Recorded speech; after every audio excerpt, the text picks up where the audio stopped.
Thank you for coming back to Cocktails and Colts.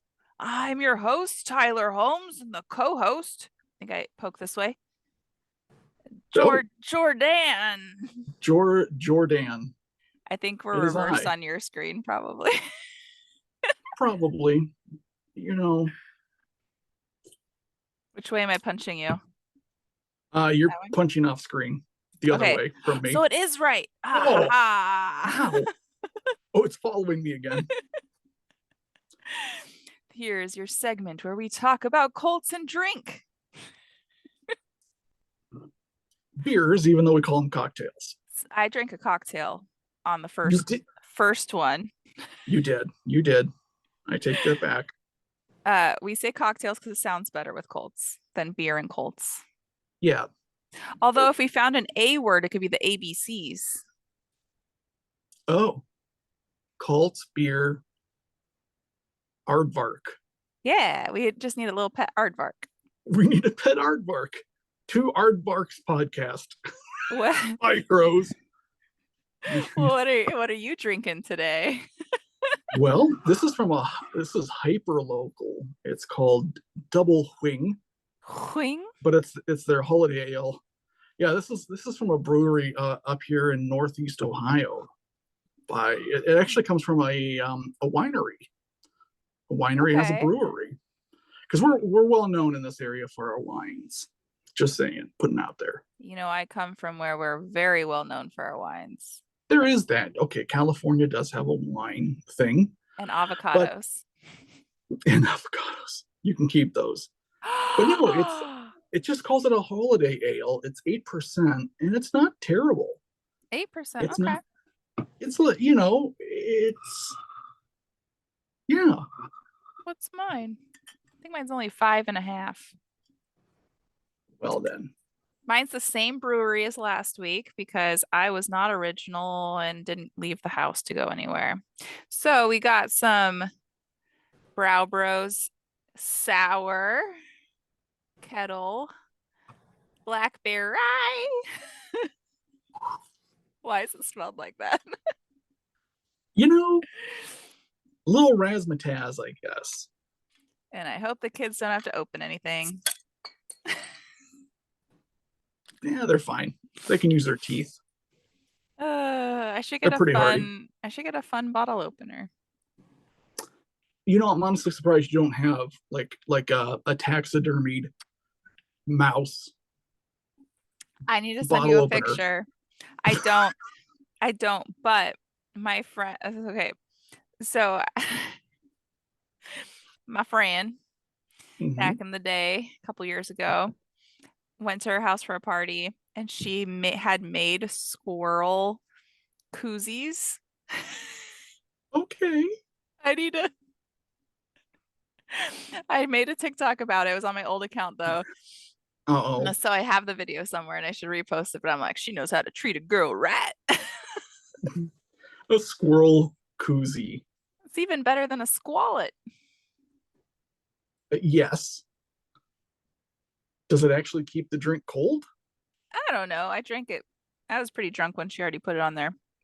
I mean, that's what we use koozies for, right? Is to keep Mhm. beverages cooled, or Yeah, maybe to keep our hands warm. we use it to keep them cozy. Also, I need to correct myself from week one. Oh, We were talking about it was towards the end of the episode, and we were talking about songs, and I said I liked Leonard Bernstein's Hallelujah. It's Leonard Cohen. you know what? Maybe Bernstein also sang Hallelujah. I don't think so, but our episode came out what yesterday. Our first episode Yes. came out Yep. yesterday. Yep. Yeah, so I was enthusiastically listening to it, and I heard that, and I'm like, Leonard Bernstein, what? It's the Bernstein Bears. That's Bearstein, isn't it? I thought it's Bearstein. Bearstein. Oh, it's Bernstein. It's Mandela effect. Bernstein. Stain. Bernstein. Speaking of Bernsteins, Yes. there are some of those in this episode today.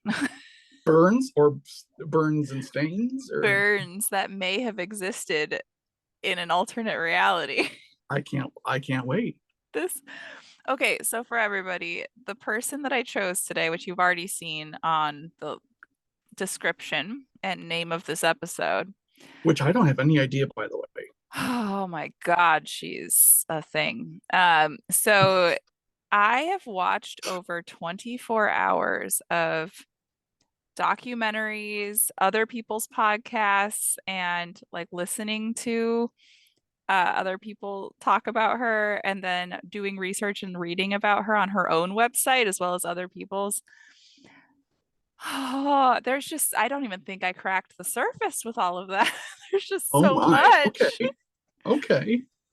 And this person, so yes, a lot of people call her a cult leader, and I would say she does fit the description, but she's more of like a, I forget what they call it, like a high pressure group or like a high, I'm it's a group of people, okay? It's a group of people, It's a and she still exists today, and she oh, still she's does, around. yeah, she still does this to this day, and she is a thing. And I actually used to follow her, not like as a fan, but like Oh, I was like in a very trying to get self-help and out there like absolutely. researching things, finding people's videos that would like talk about manifesting higher self and kind of, I don't know, trying to be a better person and be a better me and discover my boundaries and things like that. And I discovered her. Mhm. And in the little bits and pieces of her that you get in on TikTok, or like they're just little parts of her seminars, she sounds like she knows what she's talking about. But when you dive into her life No, no. and what I'm excited. what she really believes, it's quite a thing. I think I wrote like 12 pages of the script, so buckle up. Ooh, I'm buckled. I am in for a ride. um and yes, I broke my wrist, everybody. I have a soft cast on right now that I will probably take off here so that I can actually scroll. I'm not supposed to, but shh, don't tell my doctor. They know I I'm have a gonna actually podcast. do they? Yeah. Hi, doctor. I have a Let's see podcast. if you can see my bruising. Oh, yeah, you can see it more up Mm-hmm. here. Oh wow. Yeah, yeah, yeah. And Whoa. my palm is like all bruised, It but is. it like dips in on my arm where the cast goes because of Oh this yeah, yeah. the swelling on either side of it, and then it's tighter right there. So there's like a permanent dip there right now. But yeah, it hurts. So We all wish you get better quickly. mhm, thank you. I have my Mhm. biopsies tomorrow, everybody. So Yeah. reload. Okay, hopefully the whole thing is on here. Let me just double check. I wrote the end last, so Typically, the end comes last. okay. I don't always write the end last because sometimes people Hmm. don't talk about their like upbringing and beginnings in their episodes and stuff, and I like to dive into their how this happened. Origins. Yeah, their origin story, so to speak. Let's just say this origin story has two different versions. Oh, good. Her version and the truth, or is it like her Yes, version and her okay? version and the people who grew up around her's version. Ah, okay. So today, if you have guessed it, we're talking about Teal Swan, and that is her name. Teal Swan. Yes.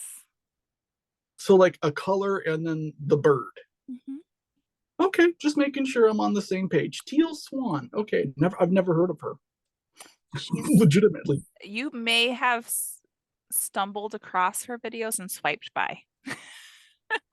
People share it's them, people repost her videos, and a lot of them do sound enlightened, the little clips that they share. And then you listen to around it like you do with the Bible, and it doesn't make sense anymore. So, oh gosh. So I wrote, I was first exposed to Teal Swan on TikTok, like I said.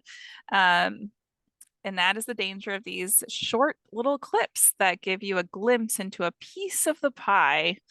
I see Teal as one of our modern day con artists. There is a smidge of truth between all the lies and dangerous advice she gives to millions of followers. But why do so many people hang on every word she says?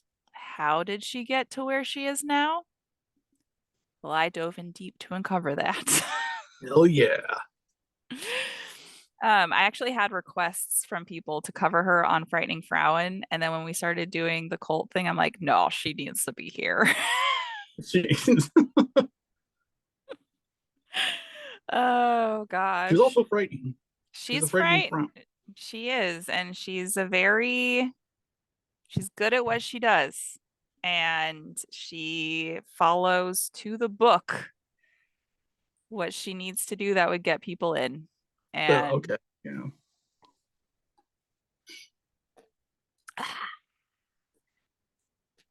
all right, I'll set you there. Don't fall down. Don't fall down, Oh Bjorn. my goodness. Do not fall down.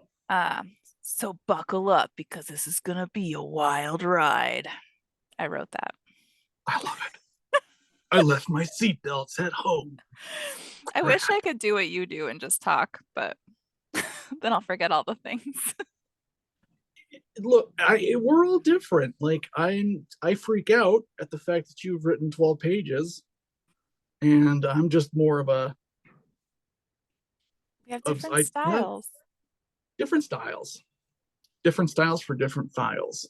different strokes for different folks. Excuse me, what was that hand movement?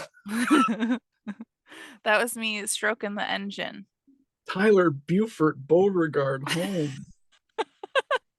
That's my name, everybody, if you didn't know my That's middle name. Patreon only. We'll cut that little part out for Patreon. Oh gosh. So I know people personally who are part of this cult, or high control group, who have gone to her Teal Tribe retreats. Teal Tribe I'll retreats. I'll talk about this later, but she started that term back in like 2012 before she had a tribe. She just started calling people who were going to follow her Teal Tribe. Don't worry, she has a name for us too. I'll talk about that later. Oh, okay. Oh my gosh. As well as her public speaking events, she sounds like she knows what she's talking about and speaks with such authority. Like if you hear her voice, and I may play a clip for you later just so you can hear what she sounds like she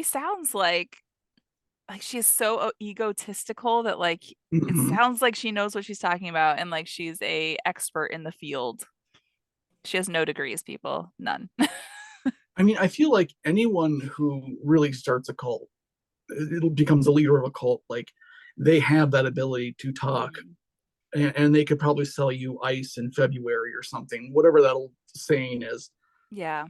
But they like, yeah, they're so good with words, and you see this throughout history, especially when it comes to evil dictators and whatnot. Like they're smooth talkers. They can't back it up with actions or with genuine knowledge, but yeah, they can they can sell you an ejector seat for a helicopter, I guess. You put it that way. Yeah. It's and really the best con artists have a little bit of truth mixed in with all of their lies so that they can be like, "Oh, well that one thing makes sense, so the other rest of it must make sense, right?" Right, yeah, plausible deniability. Like, well, I mean, this is kind of true, so maybe there's some truth in this. Yeah. Yeah. So she was born Mary Teal Bosworth. So Teal is her middle name on June 16th, 1984. So she's not that old. I'm older than she is. Yeah. Yep. Wow. She's a Gemini. she's, she's a Gemini. And she was born in Santa Fe, New Mexico. When she was very young, they moved to Logan, Utah, home of many cults and UFO sightings. Hmm. Both may play a part in her Yeah, absolutely. belief systems. The Bosworths were not Mormon. They were Christian, but not any one denomination. Okay. They did try out many different churches in the area. They considered themselves New Age Christians and kind of more later on leaned more into the New Age stuff and a lot more of the spiritualism. Um, so they did try a lot of different churches and they were met uh oh sorry. I have met very kind and caring New Age Christian people. They're normally the Christians I do like. They're the ones who are not I don't know. They don't pick apart the Bible in a way that for hate, they pick it apart for love. It's like a very different picking apart of things. Yeah, we used to call them pick and choosers. They're Like pick definitely what, still, yeah. yeah, pick what works for you, Hmm. and don't touch the stuff that doesn't. Yeah, Yeah, yeah. the old And pick and choosers. yes, and both sides do that. I'd rather Hmm. this side though, of people who pick it apart for love and just which really you should do to better yourself instead of looking at something to control other people. Yeah, the goal is not to become pious and sanctimonious. The goal is to love. What's the golden rule? Matthew 7:12. Love your neighbor as yourself, or Yes, some such. Of course, I remember these which things, literally in the Bible means to love those around you. regardless. That's your neighbor depending on where you live as well as where you work and where like your neighbors are the people around you and you're supposed to Hmm. love them. Regardless of any beef or what have you, disagreement. And in the way they need it, not in the way you think they need it. Yeah. In Utah in the 80s and even today, if you were not Mormon, you had a very hard time fitting in and being accepted. And that went for at school, work, making friends, etc. And many Mormon families keep their relationships in the church, which makes it very hard for people to leave the church, or else they most likely will lose their friends and family, which is why a lot of people end up staying in, even if they don't really believe it, is because they're afraid of losing their friends and family. We'll go into another episode on that and dig a little deeper on that. But I was gonna say there was a show on FX like last summer. mhm. I can't remember the name of it now. The name has Wow. completely escaped me. But are you okay? That didn't sound good. Yeah. Oh I, well. I went to drink the beer and like my wrist just turned in a way I didn't like. Yikes.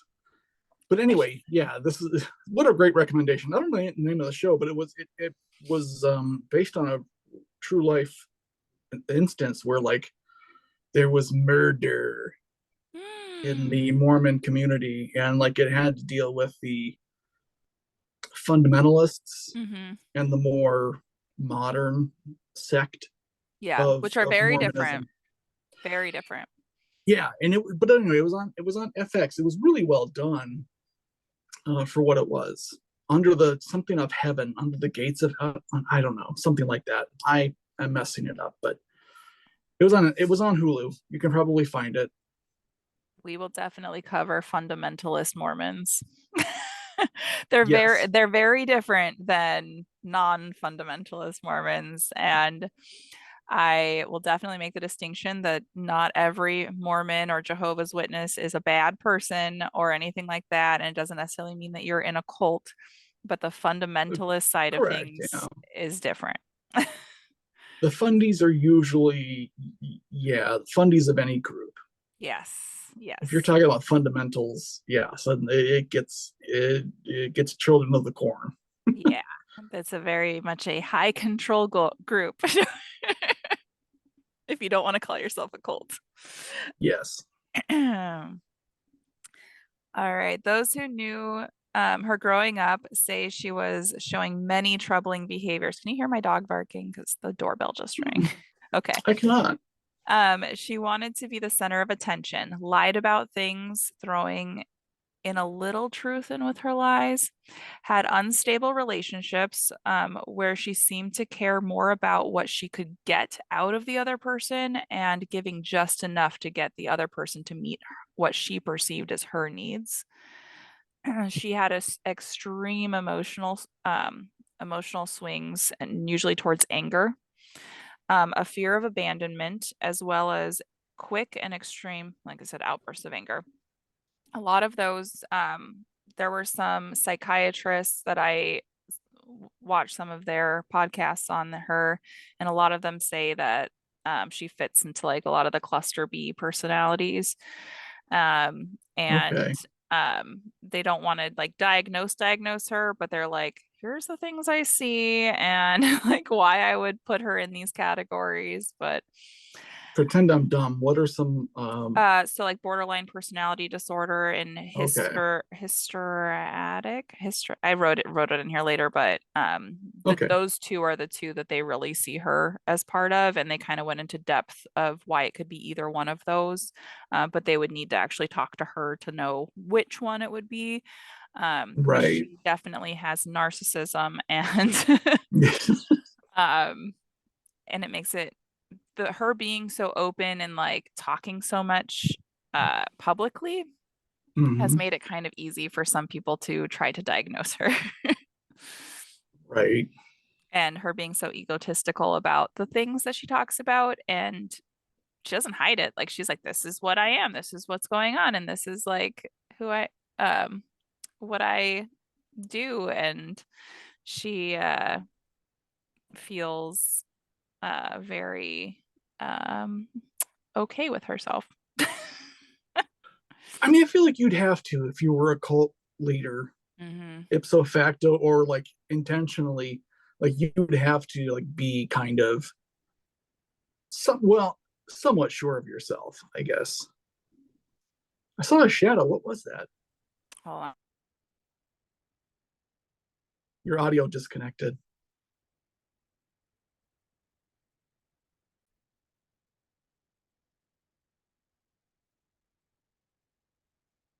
Well, viewers, let's take this time to tell you about the wonderful NPR drive here at WKSU. Just kidding. It's Andrew. Andrew's telling her something. God only knows. Can you hear me now? I can hear you now. No, it's a social worker. Oh, in your Uh, room? no, no, no. I was being told the social worker is here, not mine, my child's. Oh, okay. I apologize. That is okay. Do you need to go? No, no, she's gonna meet with Liam, so Okay. she's Okay. bringing him a bike. Oh, nice. Okay. Liam's Um, getting a bike. all right, so Mary Bosworth, her name, says that her family only referred to her by her middle name Teal, which her family denies this, but her Um, but again, maybe they called her by her whole name when she was in trouble, like I do with my kids, and this is another partial truth. Mary Teal Bosworth. Ah. Or maybe she asked them to later on call her by Teal. I don't know, but they do not recall her being little and calling her Teal. She was married 5 times, and Hey, all one right. by the time she was like 34. Let's just You know, each I their guess own. got to go through them. Um, Uh, and one of her husbands had the last name of Swan, not her last one, by the way, and she kept it even after the divorce. And she remarried, she created a persona around the name Teal Swan, so she legally has that name of Mary Teal Swan and goes by Teal Swan. Teal Swan. I mean, I get it. Like, if I met someone, their last name was Swan, I'd be like, can I just take your name? Yeah, That's a fun last name. yeah. Uh, you know, absolutely. So what got the boat rocking and exposing Teal? Well, Dr. John Dellon. I think I'm saying I, his name wrong. how's it spelled? Let's figure it out. Dehlin. Delane, Delane. No, not Delane, because they wouldn't do that. Yeah, Delin. I think Delin. Delin. Dr. Delin is in the house. I'm so sorry. Well, he's a popular podcaster who happens to be excommunicated from the Mormon church for asking questions. Oh, yeah, can't ask questions.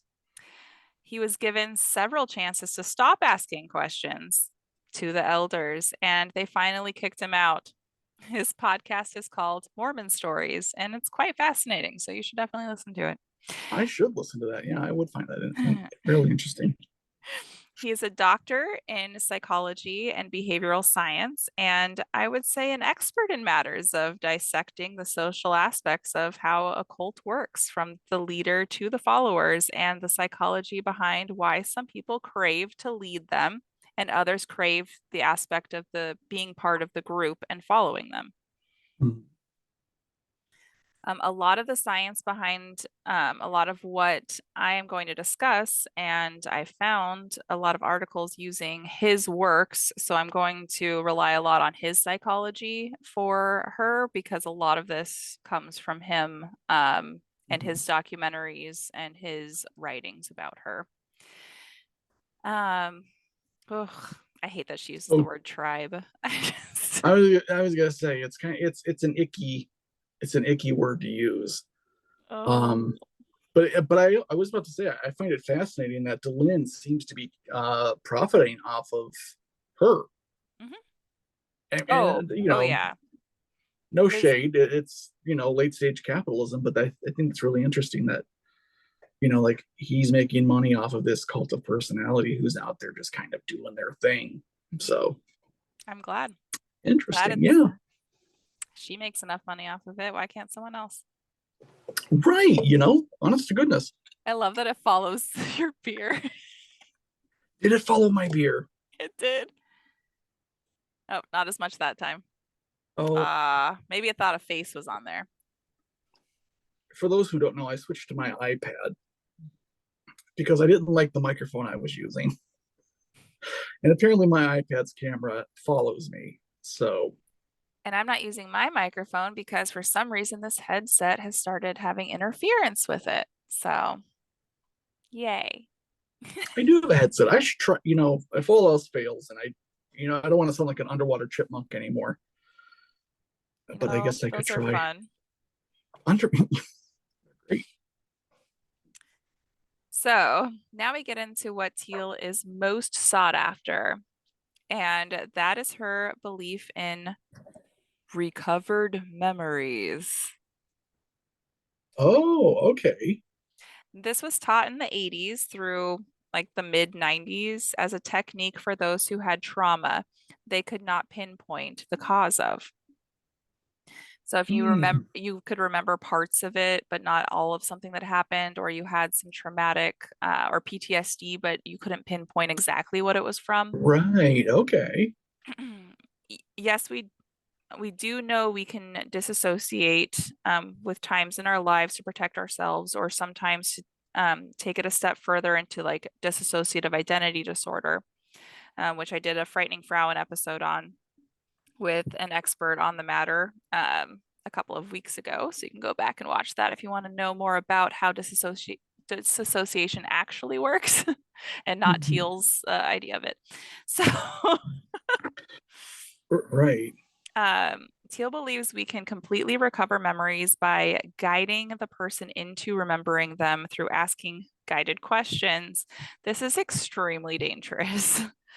This has been proven, and why we do not do this anymore, to implant memories into people as well as twist them so that it becomes something completely different. So there's a partial truth of what happened to you. Like, let's say you were like molested as a child, and Right. then they add on to it and make it worse and worse and worse and worse. Maybe it happened to you once, and then they implant the memory that it happened to you from the time you were like 2 until you were like 10 when it Oh my happened. gosh. So Could it you? make Oh, yeah. And then you're really remembering it that way, but that's not what happened. right. Yeah. That's honestly terrifying. And it happened a Guiding lot. repressed memories. Yeah, that's no that's no good. Don't don't And don't do that. there's a reason why like child psychiatrists and child psychologists never ask leading questions with children because it does kind of make, well, maybe that did happen. Maybe that is the way. Right. Yeah. But Am they I ask, remember this wrong? Like, yeah. yeah, but they ask the children to show them, or they ask the children what else happened, or what were you smelling? What were you? So the kids are telling you and not them being like, oh, well, did you smell anything burning? Like, then, like, oh, Right. maybe I did, you know? So it's very, very dangerous. And every time you bring up a memory in your mind, you kind of change it every single time a little bit. Yep. And it could be something really harmless in like a positive memory that you're just remembering another detail that may or may not have been there. But you can do this even more through guided things like EMDR and art therapy. And we use those techniques to help you create safer memories so that you're not as traumatized by them. Right. Yeah. I did Doing, EMDR for my PTSD. yeah, so you're doing the So, opposite where you're like creating a safer memory, and littles go and do this too, where they create a, which we talked about this a little bit ago, off air. off Um, air. about how littles will create a place to, when something triggers them to go back to a time where they were traumatized, they then can have a caregiver that takes care of them the way that they wish they had been taken care of back then, and it recreates a memory of care. So Right. so it's a way like that has been proven to be way more helpful for PTSD and trauma in general, to recreate a memory that's positive instead of doing that. There's other techniques, Right. but none of them are to make it worse. Yeah. um, so Teal has counseled so many of the people Teal has counseled come out of these sessions remembering their closest relatives, who are often the ones opposed to the relationship with Teal, physically, psychologically, and most often sexually assaulting them in their childhood. These people Uh, go into these sessions with these family members as their closest allies and leave these sessions hurt, confused, violated, and with a relationship that will most likely never recover. that's terrifying. That is absolutely terrifying Yeah, and they to believe think that her you could do that. Right. because Because they they'll go trust in. her. Yeah. There's that trust, and suddenly no one. Yeah. Oh, that's terrifying to think of. Um, so this very much seems like a tactic to remove the people who are against Teal from these followers' lives. I 100% believe that. Don't come after me. Yep. It's alleged. I mean, it sounds. I mean, Yeah. just hearing about it now, yeah, absolutely. Get these people out of your life. What better way to do it than to instill distrust into that Yeah. person? Like, this And person may have SA'd you or something to that effect, and suddenly, yeah, well, I'm not going to listen to what you say. Obviously, you don't want me to see Teal because it's going to uncover the truth. And yes, yeah. wow. I Um, mean, that's super manipulative. it's horrible. And like I'll talk about it a little bit more later, but she craves being the center of attention and cannot even fathom someone else having the spotlight for a reason. She'd hate me. And she doesn't think people should look up to anyone but her, by the way. That's I ridiculous. think I write it in here later. If not, I will come back to it because she says the absolutely most outlandish thing in response to people asking about anyone better than her, anyone she looks up to, or anyone who's even a peer to her. She sounds like Gaston from Beauty and the Beast. How's that for a Um, esoteric reference? oh my gosh. Which is who I'm going to be That's being. right, you are. Yep. I'm going to be Gaston for a drag show. You need to have your drag king name. I know I do. Tyler. Everyone thinks it's my dead name anyway. Interesting. Even though you use it on most social media apps, they think that that's your. Why would? I should do it. Okay, I should do it with an ER. I was gonna say ER, OR, IR. Really confuse Oh, people. Goodness. All right. Our memories physiologically and psychologically do not work this way. Did I? Oh, yeah. Okay. They don't Yeah, work that way. Neuroscientists have found we cannot just unlock a memory like this, and we are just implanting memories. This is why EMDR and art therapy work. To put it simply, we can recreate a scenario from our past and make it safer and more secure for ourselves as a tool to kind of go back in time in a memory and fix some of the trauma and be there for ourselves. And then I talk about the littles, which I just talked about. right. um, so it's our way to be like the adult in our lives as a child and be the person who we needed. Which honestly, even as an adult and having done EMDR, Mhm. and like the therapist I was working with kind of decided we're just going to go through the whole. We're not going to go about like the main thing that brought you the PTSD. Mhm. We're going to start at the beginning, and suddenly there were things that like I hadn't even thought of in years, Mhm. but they're there. They are there. And yeah, so really fascinating stuff how that works. Yep, and not something to mess with No, when you no, don't know what you're doing and you don't have any degrees or training in it. right. Like, Hmm. All right. So let's go back to when Teal Swan was younger. Remember, she grew up in the 80s and 90s, and what was prevalent, especially in religious communities. Can you guess?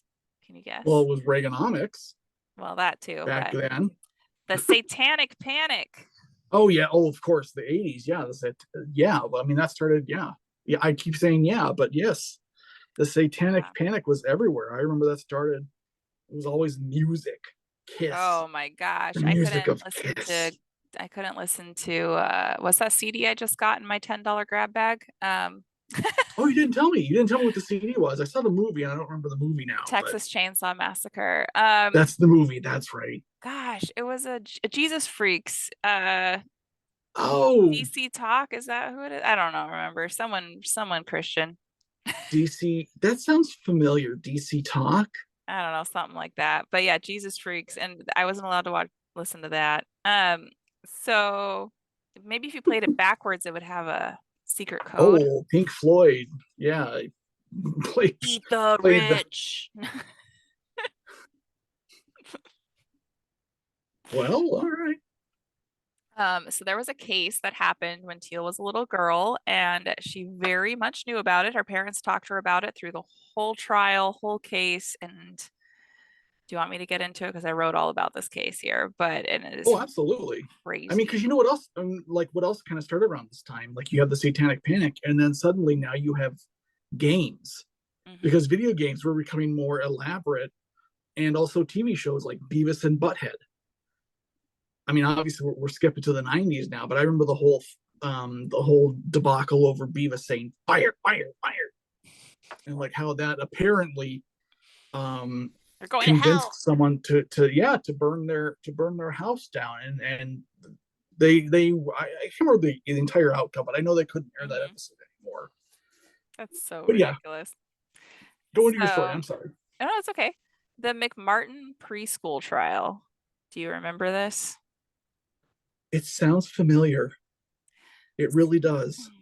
So it was a daycare essay case in the 1980s, prosecuted by the Los Angeles District Attorney Ira Rayner, member of the McMartin family who operated, sorry, members of the McMartin family who operated a preschool in Manhattan Beach, California, were charged with hundreds of acts of essay on children in their care. Accusations were made in 1983. Nevertheless, arrests and pre-trial investigations took place from 1984 to 1987, and trials ran from 1987 to 1990. The case lasted 7 years but resulted in no convictions, and all charges were dropped in 1990. Wow. By the case's end, it had become the longest and most expensive series of criminal trials in American history. The case was a part of a daycare essay hysteria or moral panic over alleged satanic ritual abuse in the 1980s and early 1990s. Yeah. Several hundred children were then interviewed by the Children's Institute International, a Los Angeles-based abuse therapy clinic run by Key McFarlane. Sorry, these names are weird. The interview techniques used during investigation of allegations were highly suggestive and invited children to pretend or speculate about supposed events. By spring of 1984, it was claimed that 360 children had been abused. Astrid Heger performed medical examinations and took photos of what she believed to be minute scarring. So any tiny little like freckle, she was taking pictures of them, the children. Oh Um, no. so there's all of these like genital photos of children of any little blemish that they had. Um, None of them had like major anything. Like all of it was minute. Um, Right. which she stated was caused by penetration. Journalist John Earl believed that her findings were based on unsubstantiated medical histories. Later research demonstrated that the methods of questioning used on the children were extremely suggestive, leading to false accusations. Others believed that the questioning itself may have led to false memory syndrome, which is what that causes. Yeah. The recovered memory therapy. Among the children questioned, only 41 of the original 360 children ultimately testified on the grand jury and pretrial hearings, and fewer than a dozen testified at the actual trials. Michael Maloney, a clinical psychologist and professor of psychiatry, reviewed videotapes of the children's interviews. Maloney testifying as an expert witness on interviewing children, was highly critical of the techniques used. And honestly, they couldn't be evaluated because of what happened, like because of how they were questioned. Right. Referring to them as improper, coercive, directive, problematic, and adult directed in a way that forced the children to follow a rigid script. He concluded that many of the kids' statements in the interviews were generated by the examiner. So they'd be like, this happened, right? Yeah. Transcripts and recordings of the interviews contained far more speech from the adults than the children, which is also never what you want to do as a forensic psychologist or psychiatrist. I think just Right. psychologist. I don't know. Yeah, I think And psychologists. demonstrated that despite the highly coercive interviewing techniques used initially, the children were resistant to interviewers' attempts to elicit disclosures. The recordings of the interviews were instrumental in the jury's refusal to convict by demonstrating how children could be coerced to give vivid and dramatic testimonies without having experienced actual abuse. The techniques used were shown to be contrary to the existing guidelines in California for the investigation of cases involving children and child witnesses. Some of the accusations were described as bizarre, overlapping with accusations that mirrored the emerging satanic ritual abuse panic. It was alleged that in addition to having been essayed, they saw witches fly traveling in a hot air balloon and were taken through underground tunnels when shown a series of photographs by Danny Davis. The McMartin's lawyer, one child identified actor Chuck Norris as one of the abusers. If I were Chuck Norris, by the way, I'd be like, "Excuse me, I mean, what are we doing here?" I'm glad their lawyer like was able to get someone else in there to realize what was going on Right. because Yeah. some of the abuse was alleged to have occurred in secret tunnels beneath the school. Several excavations turned up evidence of old buildings on the site and other debris from before the school was built, but no evidence of any secret chambers or tunnels were found. There were Yeah. claims of orgies at car washes and airports, and the children being flushed down toilets to secret rooms where they would be abused. When this is some Harry Potter stuff right here. What kind of a toilet is this where you could fit a kid's body in it? Good night, Irene. That doesn't exist. Then cleaned up the and presented back to their parents. Some child interviewees talked of a game called Naked Movie Star and suggested they were forcibly photographed. During trial testimony, some children stated that the Naked Movie Star game was actually a rhyming taunt used to tease other children. What are you? What you say is what you are. You're a naked movie star.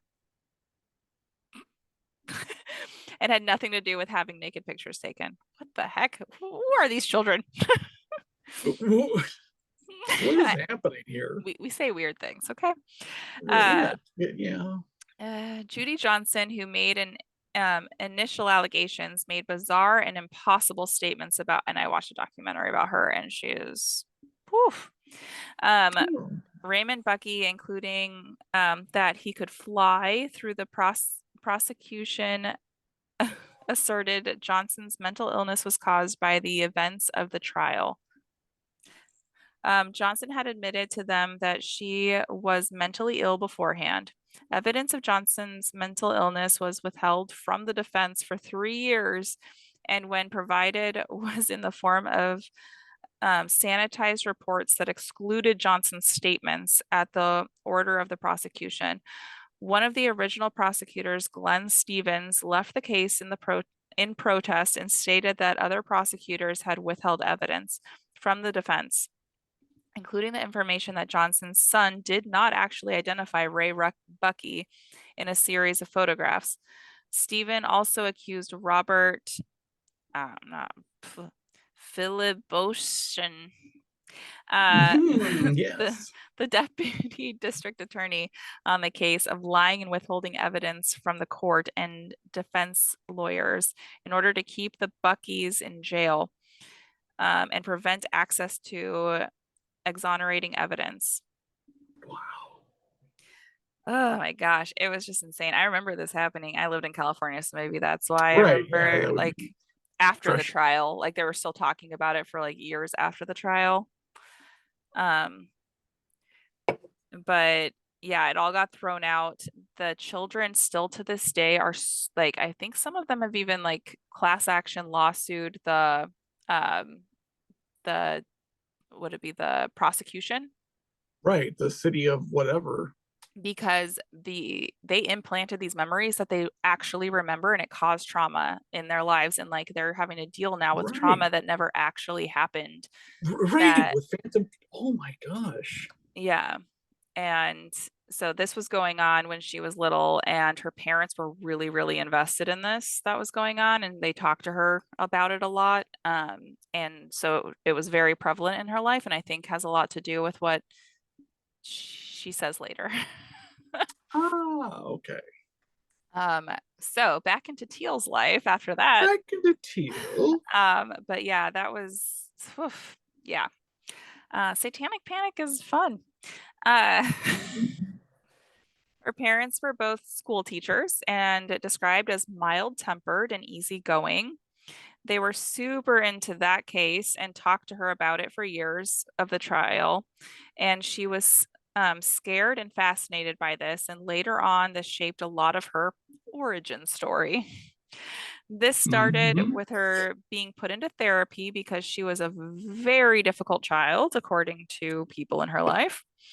And it only got worse. I don't think therapy helped very much.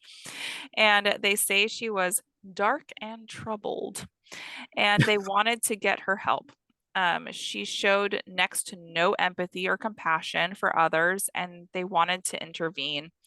The therapist they took her to, okay, so this is not the first therapist they took her to, but it's one later on that they took her to when she started Okay. exhibiting more issues. Her name is Barbara Snow. and she lives in Utah, I think still. She seemed to specialize in satanic recovered memories. She has a degree in social work and is one on the National Board of Child Abuse, but the controversy of those she treated, who have come forward with very similar recovered memories that we know now did not happen. Satanism does not work like this. Right. At all. um, so I have talked about it before in other podcasts. My mom was very into the Satanic Panic, and even in the 2000s, it That was tracks for still, her. yeah. Yeah, that tracks for her. And so was my church and school.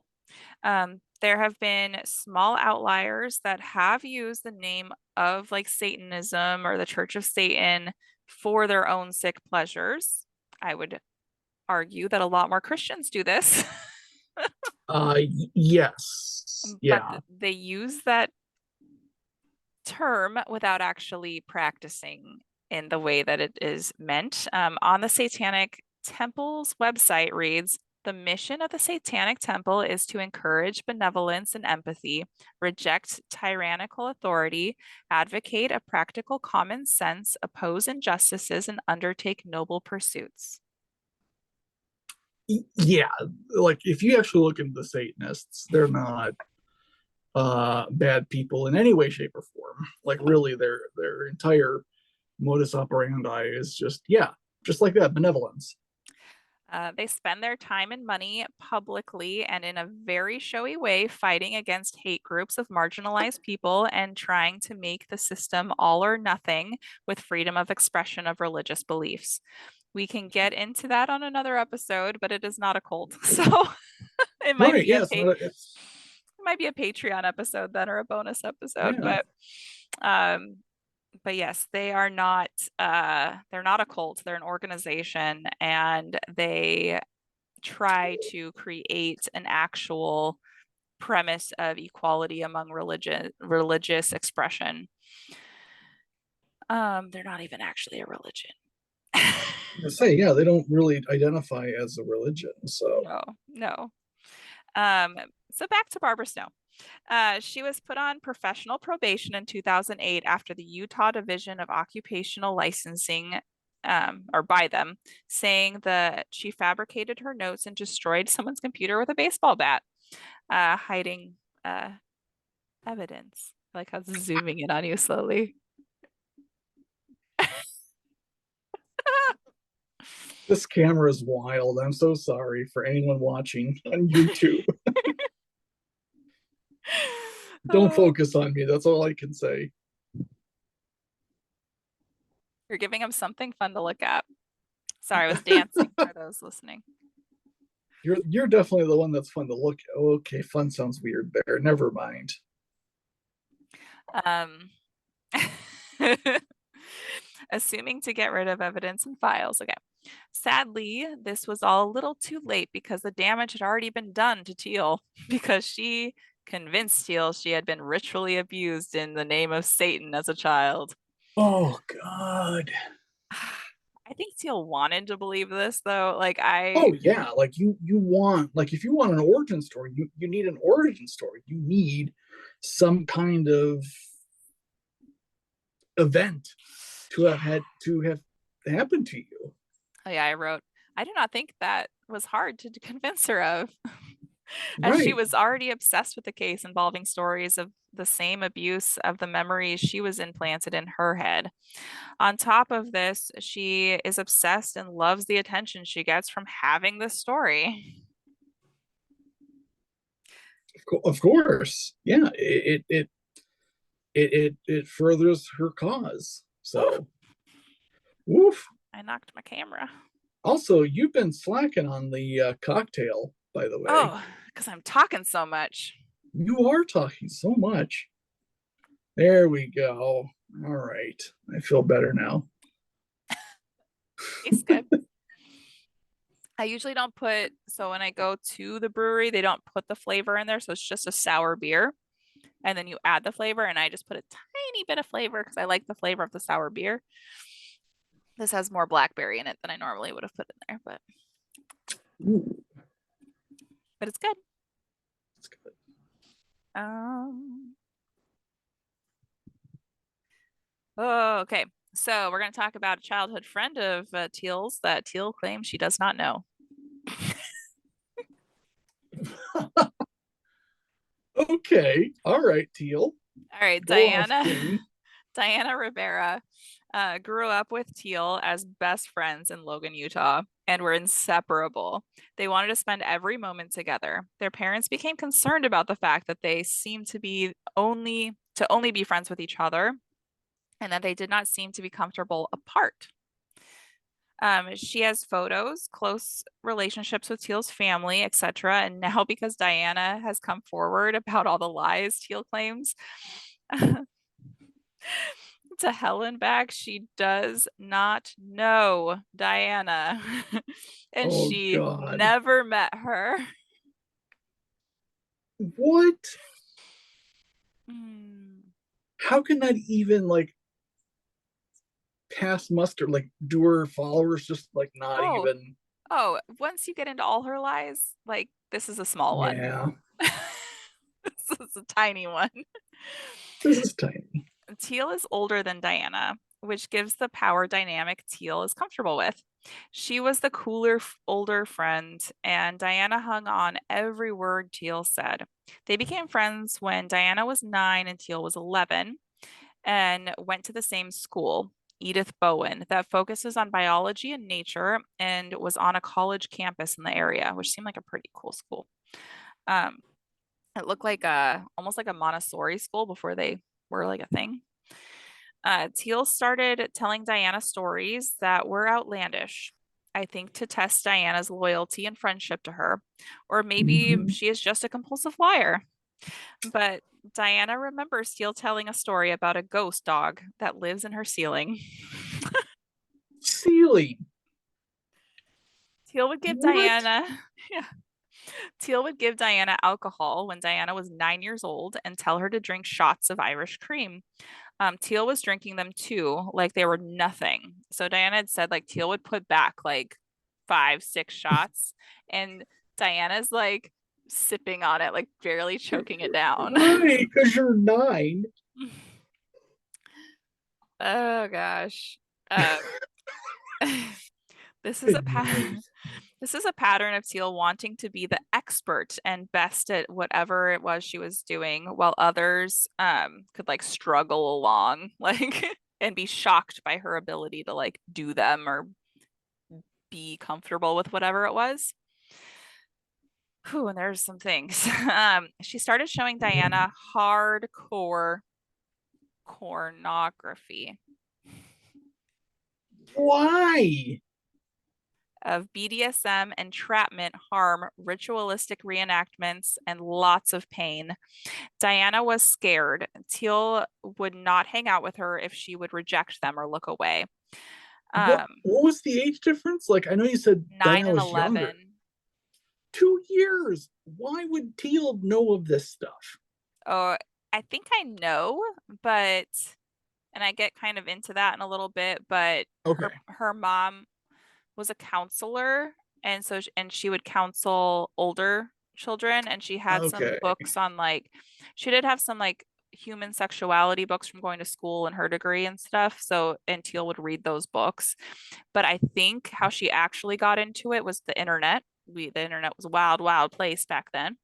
And she would look Yes. into like the ritualistic stuff, which I think got her into this other stuff. But those cluster B disorders that I was talking about, both of them have a heightened sexuality as part of their Oh, characteristics, okay. and using your sexuality to get things. Right. Okay. So Teal was very overpowering and in control. She did not feel like she could even look away from what she was being shown or say no to what Teal was showing Diana. She recalls a time Teal searched a website on Diana's family computer, and it was a zoophilia website. And many psychologists who have reviewed what we know of Teal see a lot of this, as well as, like I just said, that goes into the borderline personality disorder. Right. Um, Teal called herself the Wiccan goddess of sex. And like I said, hypersexuality can be a part of both of those disorders. And that started at age 12, and has heard a lot about these. She had heard a lot about these ritualistic satanic abuses, which then in those times of the internet would lead to those other things. And a lot of what Right. she first started showing Diana were reenactments of like ritualistic type stuff. So I think she was searching for those and then Right. Yeah. discovered the other stuff. Ugh. Yeah, it's cute. It's something. Makes me feel better about what I found in my kids' phones. Yes, I suppose it would. Hmm. Uh, Teal would say she had mind control over men and could show them her body and make them do what she wanted. Teal's parents had a lot of spiritually sexual books that were theirs, like for them, um, that she was not supposed to be reading, but she was reading them. I mean, we're But she as was reading yeah, anyway. Yeah. as children, I would sneak into my dad's room and see what was in there. So I I used to do the same at the library. Go to the section and be like, oh, what's this book on the Karma Sutra? What's this? yeah, Oh, it's just drawings, and you're like, oh my God, this is amazing. I'm like, Um, yeah, okay. oh gosh. Do you have family video in your area? We used to until they all closed, but I mean, yes. they're all closed, but did they have Or like the back room video? not that one, but I think we had a it was like a local, like a family owned business, and they had a back room. Mm. Yeah, Tyler, I need to use the restroom. Okay, I'll keep them entertained. Go use the restroom. Well, I mean, or you could just have Lee cut this. Oh, that's true. Okay, let's That check the might be time. easier than the camera following me. Oh, that's true. It Okay. won't follow you to the bathroom. Anyway, I'll be right back. I'm so Okay. sorry. I'll find it. I'll find this part. I'm so sorry.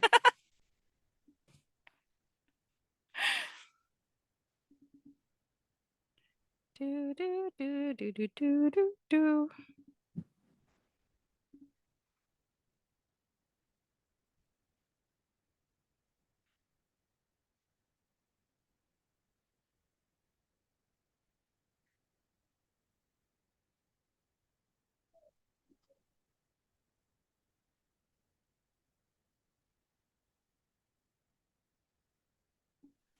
Why is this not charging? Oh,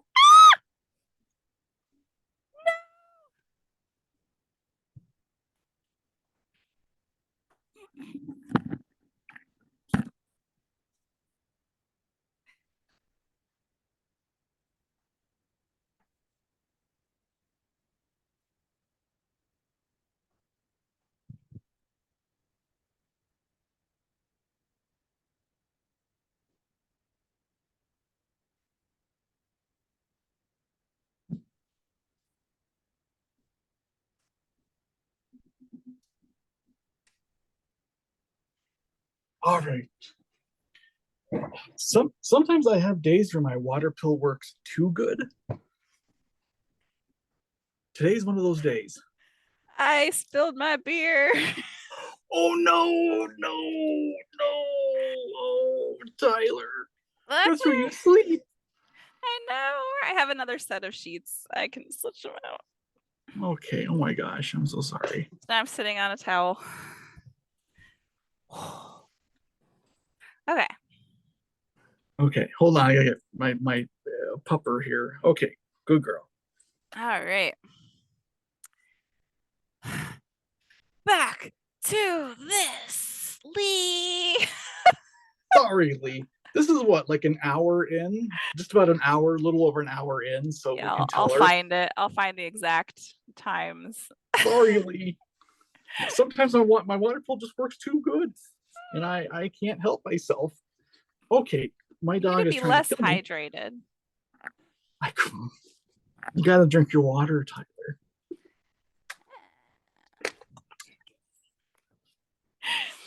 All right, Okay, back to the, oh, it's still not charging, and that was my whole point of spilling my knocking over beer. your beer. Yeah. There we go. Okay, we're charging now. All right. Teal's parents had a lot of spiritually sexual books. Like I said, she would read, but she had unfiltered access to the internet, which is dangerous. She would boast a lot about how she could control men by acting sexual around them, and her mind control powers were pretty much limitless. Diana, looking back, says that Teal had not really been around adult men at that point, and the two of them were always together. And she goes on to express that she thinks these were all made up and a fantasy to seem cool. Teal, Yeah. yeah, Yeah, because being that age and saying you have control of men, I mean, I'm not saying that that couldn't happen, but like, where is she going to have the ability to do that? yeah. I guess is more to the point of what I'm trying to make. Not that guys wouldn't, because guys would. Let's be honest. And I'm not Um. saying that she wasn't abused. It wouldn't surprise me if something had happened to her, especially with how she Oh yeah, behaves. And absolutely. cluster B disorders off usually are triggered by a trauma. So I'm not saying she didn't experience Yeah. any trauma. I'm saying everything she says is not truth. Right. You have to kind of fact check everything. Yeah. Teal was so graphic about what she would do and how she behaves that were mimicking a lot of the videos they would watch. Diana says Teal expressed that she was abused and was not afraid to talk about that. But later on, as an adult, what she says happened to her in satanic rituals growing up, Diana would not had not heard about when they were children. So it's not like she was saying those things that she later on goes to say happened. And Diana's like, she said a lot of shit. She was very graphic and she would have told me that if that was the case. Right. Teal wanted the attention from telling her the abuse she went through. So, so let's go back to a few less traumatic lies she's told. Okay. Um, and these are some she tells to this day. On her website, she claims she is a ballerina, and there are some videos of her on some of the documentaries of her doing ballet, and she's about 12 years old.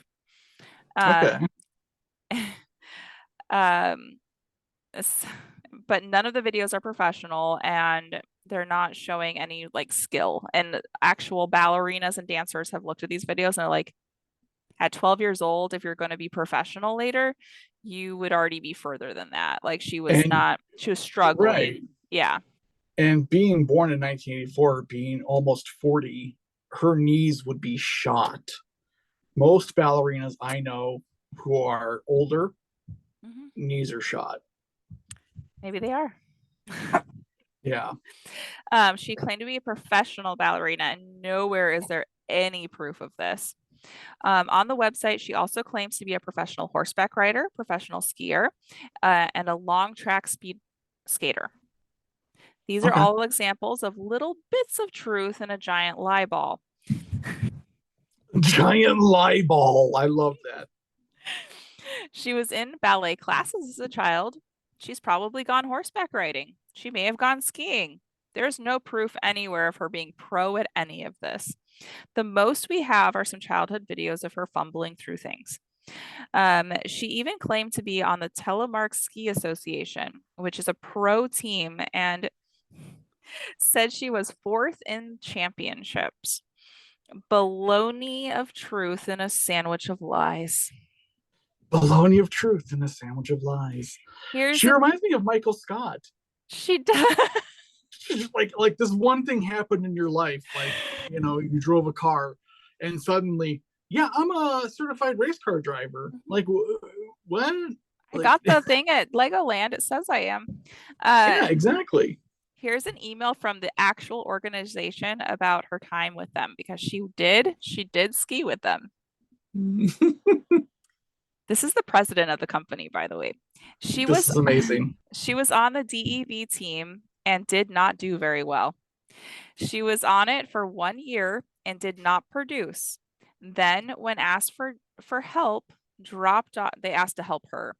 Dropped off the face of the earth. Some is true and some is not. She in all red. I don't know. I don't know. All That's red in the email. She yeah. was not fourth in championships ever. she Oh she needed a lot of work.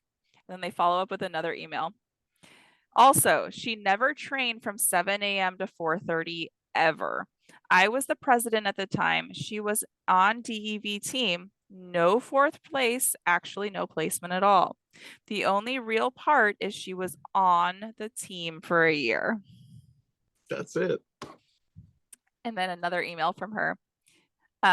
In 2003 to 2004 season, our records show that she only raced in two disciplines at nationals. She finished the giant slalom in in fifth Slalom. place and sprint in eighth place. With these two finishes, she would not have been ranked as fourth place overall at nationals, with fifth and eighth place. Yeah, She no. did she did not have combined points calculated for that year because she didn't finish. In 2004 to 2005 season, she finished sixth overall at out of seven women at the nationals, again at Schweitzer Mountain. She was ranked fifth out of seventh in the combined points calculation for the year. I do have a team list for 2005, 2006, which shows Teal on the B team. This is not on the website, but is in the files for my history project. And I have a phone list on my computer, which includes her on the 2005, 2006 team. However, she did not race at nationals in 2006 or any of the four other sanctioned events during 2005, 2006 season, and she is not listed on the points at all for 2006. Oh no. But on her website, it says that. Oh my gosh. And I found it like on her website. You go find it. Yeah. Well, of course. Yeah. I mean, she's just gonna keep going. Here's another one. She also claimed to have been a supermodel and she was sought out by all the top photographers. She is beautiful. I will say she is a gorgeous human being. She Hmm. could be she may have modeled, maybe. Could have happened, I suppose. I mean, I've been modeling since I was 18, 19, and I'm not super. But I have a lot more Now, published out now, there now. than she does. Oof. She has nothing, Oof. nothing.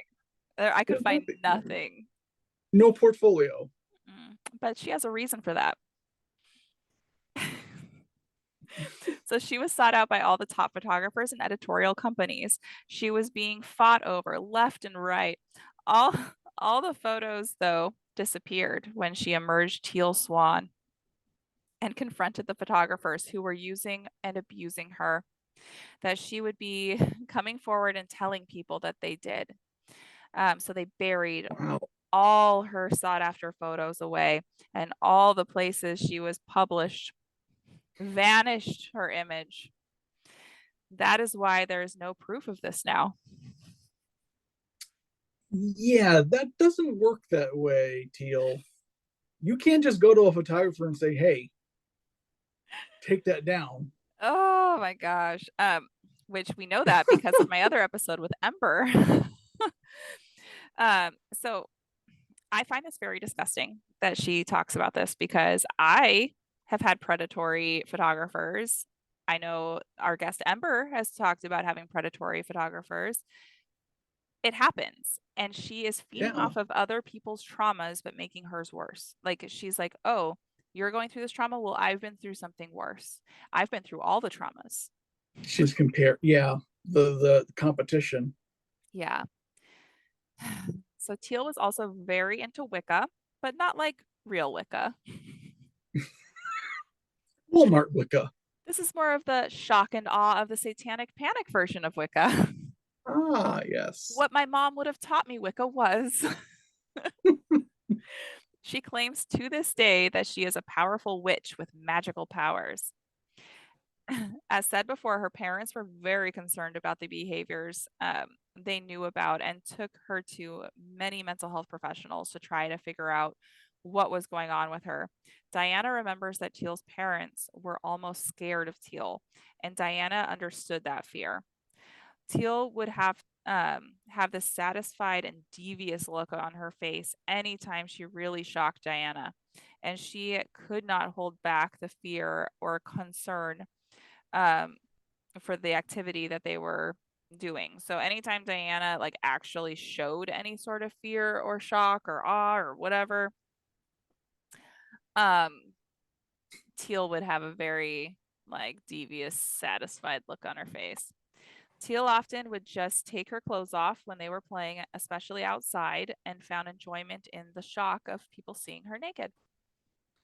You, you're a kid. What are you doing? Yeah, she was like 12 when that started. Um, Teal's No mom, one investigated her parents. Like no one was like, "Hey, what's going on here? Why?" well, her parents were trying to get her help. So I think that Okay, they may have been working like with her parents to try to get her help because her parents knew something was wrong. Like yeah, like they were not in denial. that's not normal. No, it's not. I didn't do that. No, I didn't either. I Hell no. Jesus Christ. Teal's mom was a school counselor on top of a teacher and had a lot of books at home that Teal would use to try to self-diagnose herself as well as how to behave to fit different mental health disorders. She would use this when in therapy or school. She started becoming almost obsessed with being mentally ill. Her Mm. temper ran extremely hot, and everyone around her was terrified of her. When she did not get her way, she would have horrendous tantrums. So her mom, yeah, and I think that her being that way when she was younger, now she's very even, like very even tempered, stays like stoic, and like I think that I wonder if it's medication. I don't think it is. I think that she learned that she didn't get her way with tantrums, so she can play this almost like Oh, okay. calm, like she's that calm person where like you get the other person worked up and then you're like, why are you so angry, why are you yelling, like Mhm. kind of behavior, and she knows that that will get a rise out of people, and so Right. she's Yeah. learned she can get more of a rise out of people and people will listen to her if she acts like extremely calm. um she does get heated though about some things, but she has this like I'm better than you look on her face the whole time, like Hmm. um now, how did she get all of her followers she has? That's it. By using her story of horrific ritual abuse to bring enlightenment to others. Her story is shocking and traumatic, and society is addicted to trauma. We listen to podcasts like this one. Uh, hello. Hi. We watch crime procedurals and horror movies. The news is full of traumatic stories that keep us on our toes. She knows this, and she wants you to be a part of her story.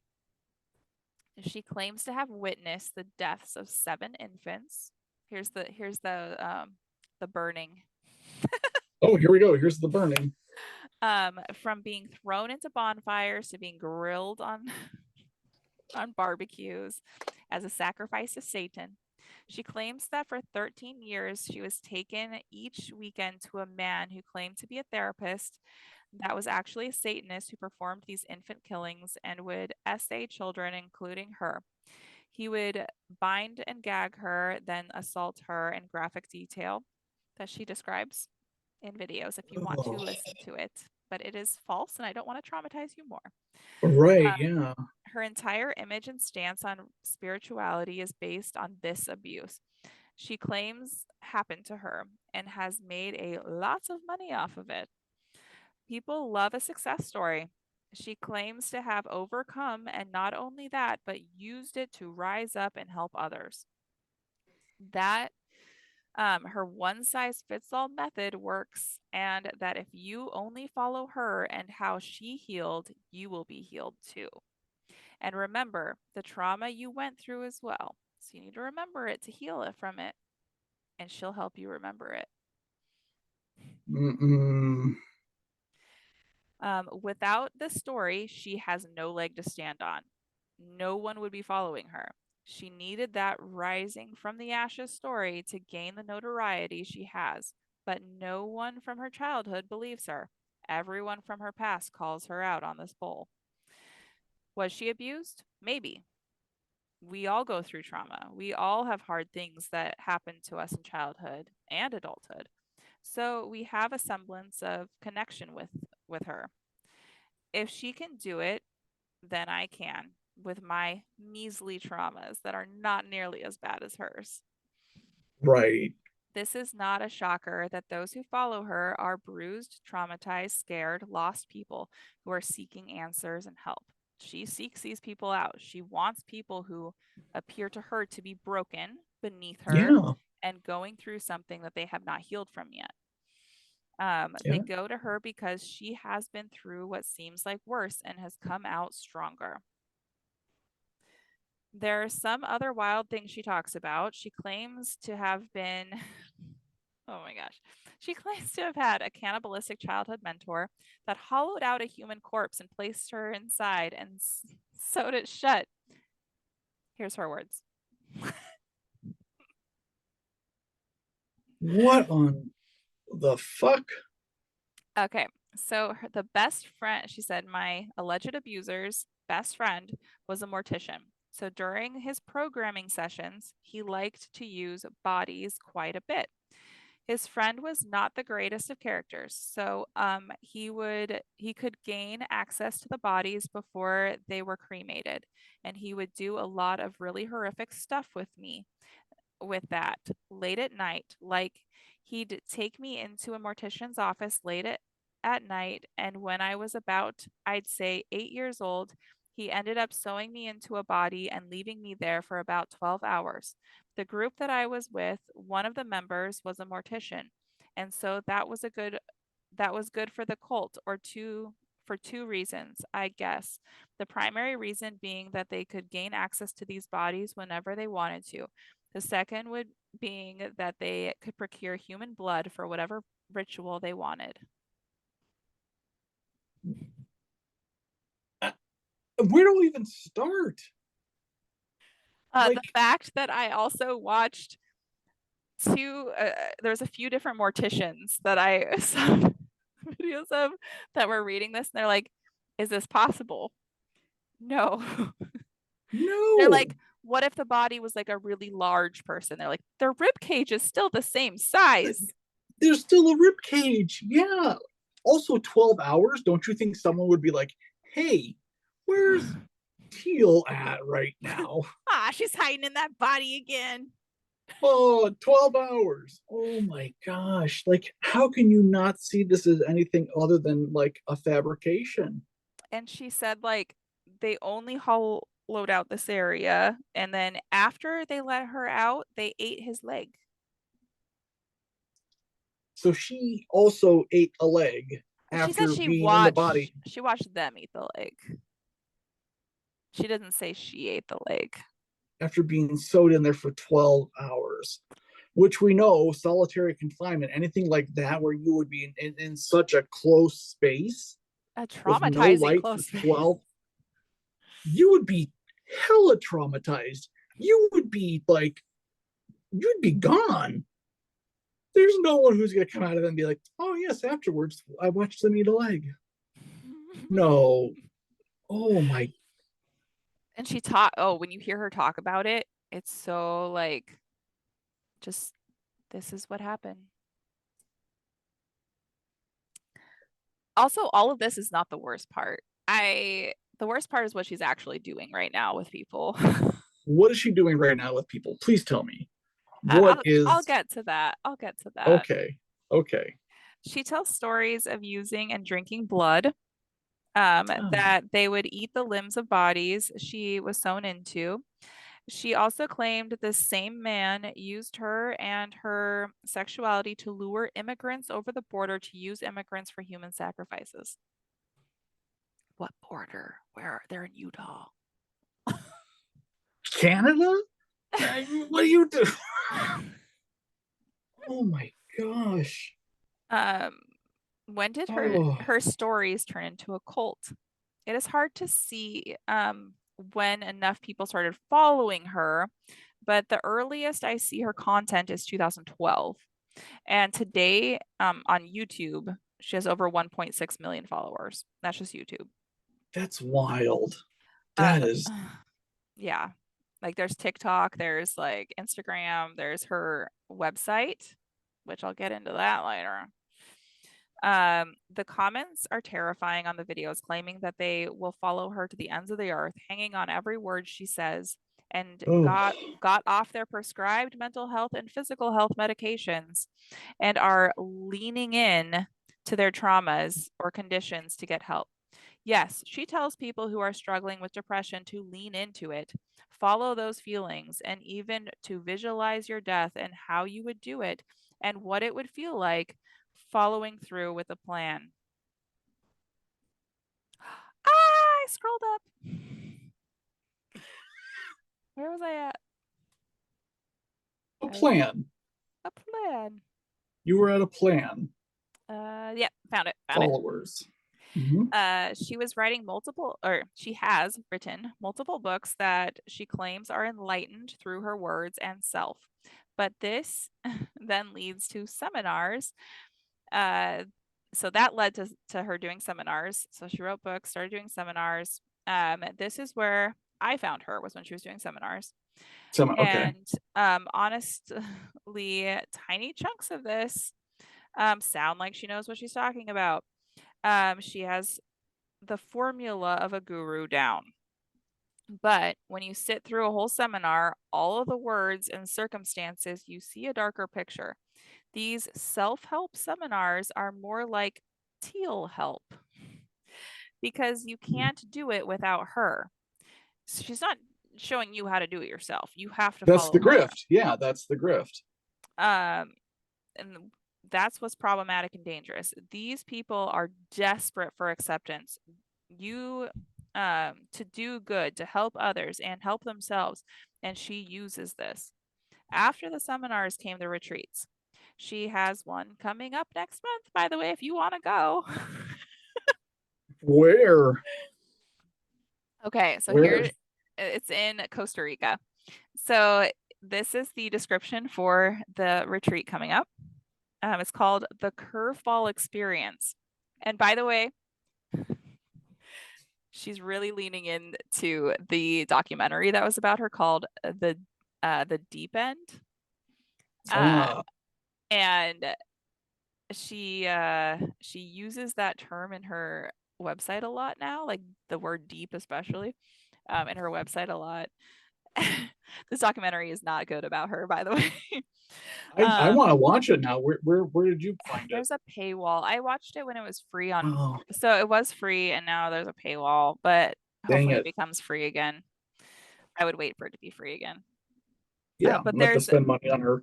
there's a podcast that the same person did about her, which is worth listening to. And I think it's called The Gateway. Okay. Um, yeah. So the curveball experience is a deep dive. If you are interested in a week of calm, relaxation, and positivity, this is not the right event for you. This event is the exact opposite of a bystander experience or a relaxation retreat. The curveball is an experience where Teal Swan does what she does best. She takes you on a deep dive. Sorry. Into your shadow and potentially your light, but definitely your shadow. Definitely your shadow. She shows you the truth about yourself and the truth about your life, which Truths which you may have been hiding from yourself. Don't worry, she will show you what those are because you're hiding them. Because she's gonna Curveball, fabricate them. yeah. Curveball requires a willingness to be vulnerable. So, a willingness to let her in and do her thing. It requires the courage to let go of coping mechanisms that have been keeping you safe. Because although these coping mechanisms have kept you safe, they have also kept you safe from the life you want to live. We call this event the curveball because Teal Swan does not prepare in any way for the event. Instead, she shows up on the first day, energetically reads each person as well as the group, and designs her curriculum accordingly. In this event, you will also be actively participating in the transformation process of the other attendees within your group experience, guided by Teal Swan and our hand-picked completion process practitioner team, probably her inner circle. Uh-huh. That's what we call it. Because The that's, grift. I'm surprised she doesn't call it like the teal circle. The teal circle. Different colors. If you are ready to be brave enough to see and do what is necessary to create a shift, and if you're ready to get your hands dirty in the raw awareness that is necessary for genuine healing to occur for yourself and for the other people in the attendance, then we would feel blessed to have you here. Come and take a deep dive with us. In this extraordinary workshop, you will be going into it completely blind, and so will she, as an extrasensory. That is a different word than I was trying to say. Yeah. As an extrasensory, Teal Swan, the internationally recognized personal transformation leader, will show up completely unprepared. She will observe the group. She's a You don't say. procrastinator. You don't say. She will observe the group, and based on her observation, she will custom design the workshop to the specific attendees that stand before her. A curveball is something that is unexpected. We didn't know that. Um, surprising and disruptive. We call this workshop the curveball because who wrote this? Because I pulled this right off her Someone not good with website. copy. This is someone who's clearly terrible at copy. Good night. Because those of us who know Teal know that she loves to throw curveballs. It is a guarantee that by attending this workshop, you will encounter the unexpected. You will be surprised, and the patterns that are holding you back will be disrupted.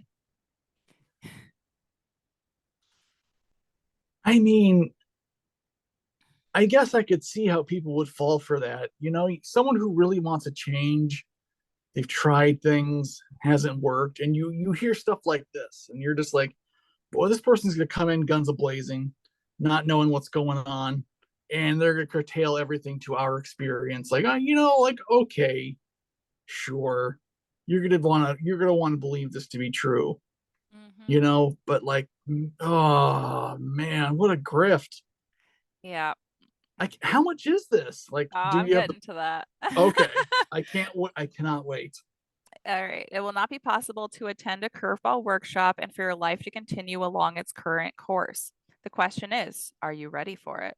Register now. Limited spots are available. This retreat will consist of 4 days in a row of workshops. This is an all inclusive retreat where food, accommodations, activities, and workshop itself are all included in the price. All meals are vegan. You will primarily be working with Teal's team members and other participants not directly with Teal. Of course, yeah. Well, she's gonna fuck off the second she gets there. She's gonna go in and do her little like, oh, okay, we'll do this, Everyone touch and me. yeah. There is a $500 application fee, and the trip costs US dollars 7,500 for a shared room of 3 to 4 people and $8,400 for a single room. Ah, If you can't afford this, she does have a premium subscription to her website, and that is only $79 a month. are you kidding me? She says it's like Netflix for truth seekers.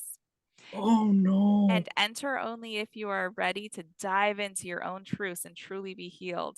They claim it is brand new knowledge never before taught. Yeah, uh-huh, I'm sure. Wow, what a ripoff.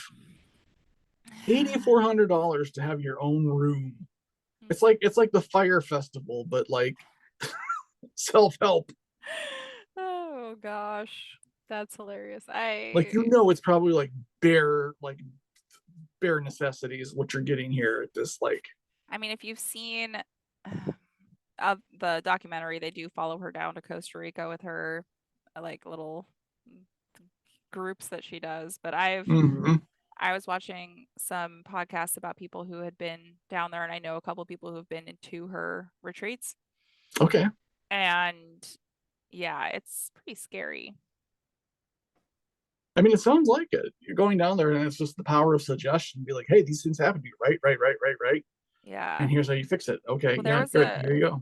I don't write about this in here, but there was a girl having a seizure at one of them. Like she found out later that she had epilepsy.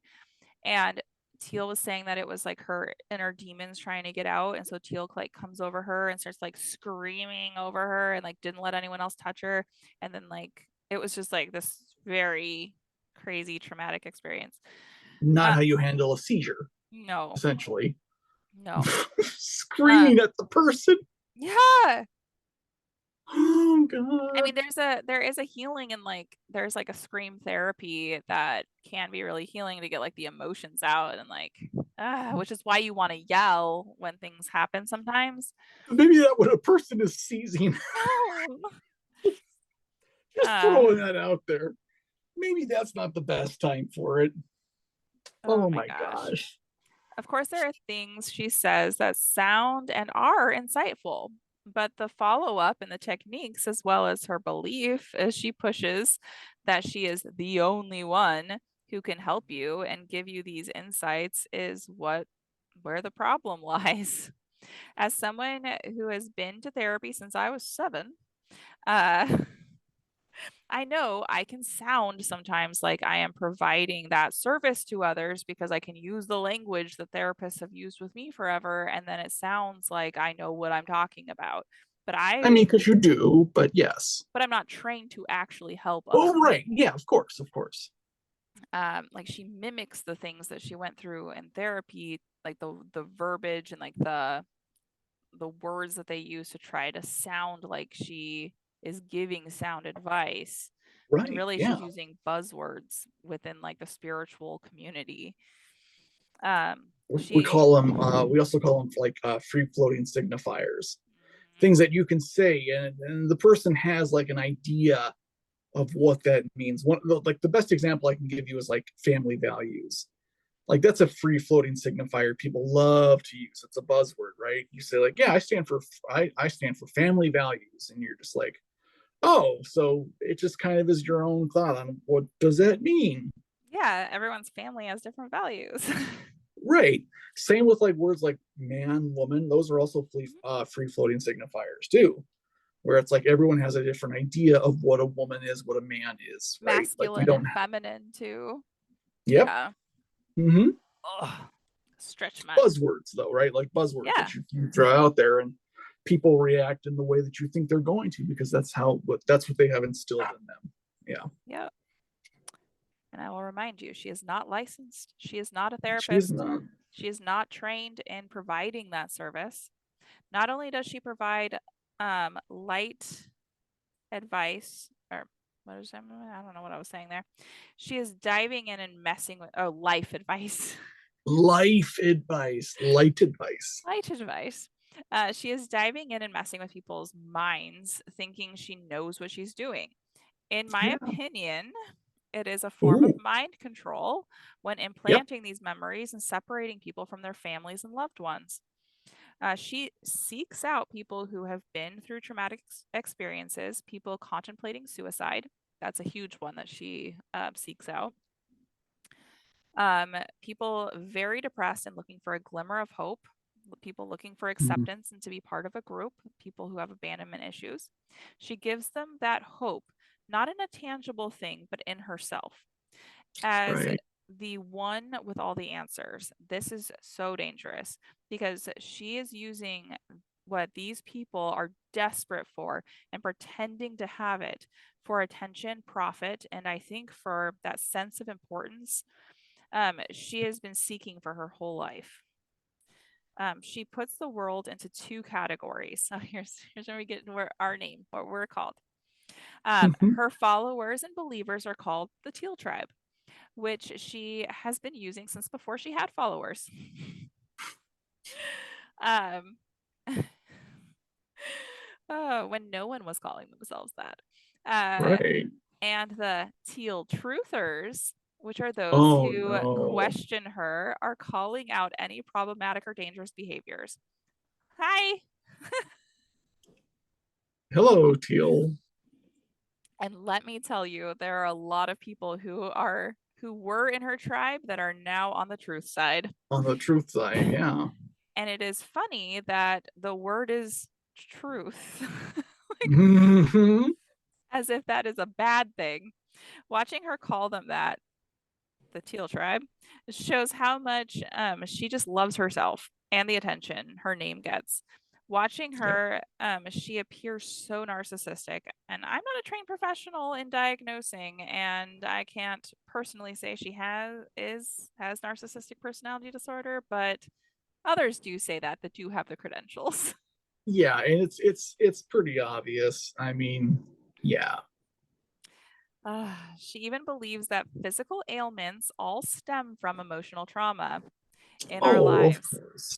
She has a very long description of this, but here is a very problematic part. This plays in modern day view. Oh, she plays on the modern day view of karma, as well as some other new age stuff thrown in there. Okay, so this is from her website, and this is just a portion. Mhm. Like she has this long thing about physical ailments and how they're not actually physical, including car accidents. That gets in here too. All right. So ultimately, the root cause of our problems is, in fact, trauma, emotional and mental trauma that is unresolved.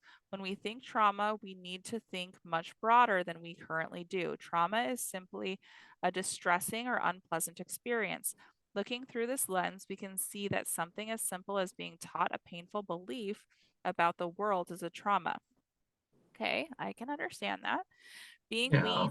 weaned as a trauma, something being weaned is a trauma. Something like assault. I don't want to say the R word too many times on here, or we'll get like kicked off of everywhere. Or war is simply an extreme form of trauma. A trauma is an experience that puts us in a state of resistance, most especially a state of fear.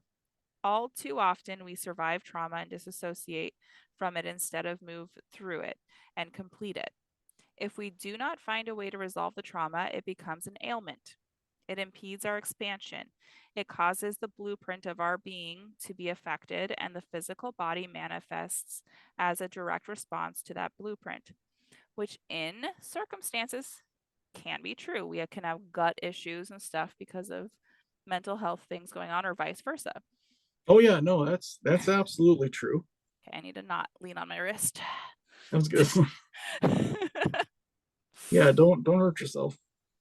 See, there's like glimmers of things that are like true, and then she mixes it in with very problematic things. So what about ailments where you can actually see a physician or a physical cause, such as radiation or accident injury, such as a car wreck? That's where you think you have me, right? Think again. In this universe, which is based in the law of attraction, like is drawn to like. You can only experience something you are a vibration to match to. This means you lined up with that physical cause in the physical dimension because of the deeper emotional and mental cause. For example, unresolved grief makes us a vibrational match to tragedy. For this reason, it is not unheard of for a demographic of people suffering from similar unresolved grief to be a match to a collective tragedy that triggers cancer, such as a nuclear disaster. So, nuclear disaster can happen because there is like communal trauma. So Chernobyl was communal trauma. Mhm. No, I don't think so. Teal. This is the That was real ineptitude. this is the real reason why you can expose some people to a physical cause, such as a virus, and find they are immune, whereas other people immediately succumb to it. The same is true for accidents. The two most common vibrations people have that make them a match to accidents is a feeling of powerlessness and also a thought pattern of self-punishment. An an accident neutralizes our guilt, and it is also a reflection of a prior trauma that is unresolved. To even line up with an accident, there has to be a mental and emotional issue in place. And I will tell you that where your body is injured in an accident is also no mistake. There already has to be weakness present in the area for the injury to be caused to the area. Oh my God. What? Like, and people believe this? Yes. Like, I'm not trying to make fun of anybody. I know, like, you said you were into her and such, but like, this is just, Not this. This isn't what she no, talked no, no, about. no. Yeah, Yeah. right. That's the This thing. is just, People get into her because of the self-help, like guided meditation, like the lighter things that she talks about that are on right. like YouTube. She has like short clips that are a lot lighter than this and like not as crazy. And then it gets you slowly into the crazy stuff. Oh, yeah. Yeah. She kind of folds it in there. Yeah. She claims to have medical intuition and can cure and heal people when modern medicine can't. She tells them she can x-ray and see into their bodies with her mind and eyes. She can Hmm. see everything from bones down to the strands of DNA. Okay. All right. Teal, you're cut off. Put down the put down the alcohol, Teal. No, no, no, no. She needs a No. cocktail. She needs a cocktail is correct. She needs a very stiff cocktail. My first one that I spilt is gone. I need to open my other one now. I need a cocktail. Yes, you do. It's the same thing. I don't have to introduce it. No, one, yeah, you already introduced it, so you. Oh, Tyler. I'm just spilling everything. I'm bubbly. Oh, I'm so sorry. That was a nice intermission. That must have been the beer had a trauma. I had a trauma. The beer had a trauma. Teal can see that It trauma. was a We bubbly can't. trauma, and that's why it A bubbly bubbled. trauma. Oh no. Oh my gosh. Okay, so she says she can see what sicknesses are in people and why they did not have the ability to fight them, why they got that illness, which leads to her guided meditations into teaching you about your traumas that caused this to be able to come into your life and how not getting her help for that trauma was what allowed it to happen. It is your fault for not seeking her out. Okay. So put the guilt trip on. Now we're Oh, guilting people. oh, and of course, you know what she's going to say if it doesn't work. It's on you. Yeah, because You didn't try hard enough. he didn't. You didn't want this enough. Yep. Yeah. Oh, And her retort to those who say she does not have the training for healing and the mind and body, she says that is propaganda by big pharma. That the government and companies do not want people healed. How does she do this? She is part extraterrestrial. of course. Why not be extraterrestrial at this point, Teal? Sure. She's part human and part extraterrestrial. And these Oh, are the powers she got from the alien side of the family. Who else does she also claim to be? Ronald Reagan? God and Jesus. Oh, of course. Whoa, I bet you Anne's not happy to hear that. Oh my Or God, Anne. I wonder, darn. I wonder if that's how she got her powers, is Anne passed away in like Anne Best. 1994. So Teal was 8, right? No, 6. And she got the powers from Anne. Well, Anne died. Anne died in what, 2021? Oh, never So mind. It wasn't never. 1994. Yeah, it Yeah, you're wasn't. But right. You're right. It was sooner than, never we had two mind. second comings at the same time. Ah, this isn't gonna Ah, work. dang it. All right, so here's some quotes from Teal. How do I have all this information? It's because I'm extrasensory. I'm not limited to this dimension or time, space, reality. I did not come to Earth with with a specific message. I came here as a course turner. I am a game changer. Okay. And you're over there going like, is she a narcissist? Yes, Tyler. I I just don't think want to she's a get sued. narcissist. This is all alleged. Okay, yes, very sorry. Alleged. Don't But I sue mean, us. honestly, if we got to the level where we're getting sued by Teal, I would consider that an honor. You're not going to get anything. There's nothing to squeeze out of this term. I was gonna say, good luck. You uh, gonna can she heal my cancer? No. I was gonna say, yeah. I mean, if we're part of big pharma over here, I don't think we would be worried about you having potentially having cancer. Yeah, I don't need chemo. Jesus. Yeah, we don't. You don't need chemo. You need Teal. I need Tilo. Oh God. Her followers see her as more than human and having all the answers. And if they are not getting better, it is their fault for not believing enough, not doing enough work, not trusting her enough. How else does she make money? She makes and sells Juices. random objects.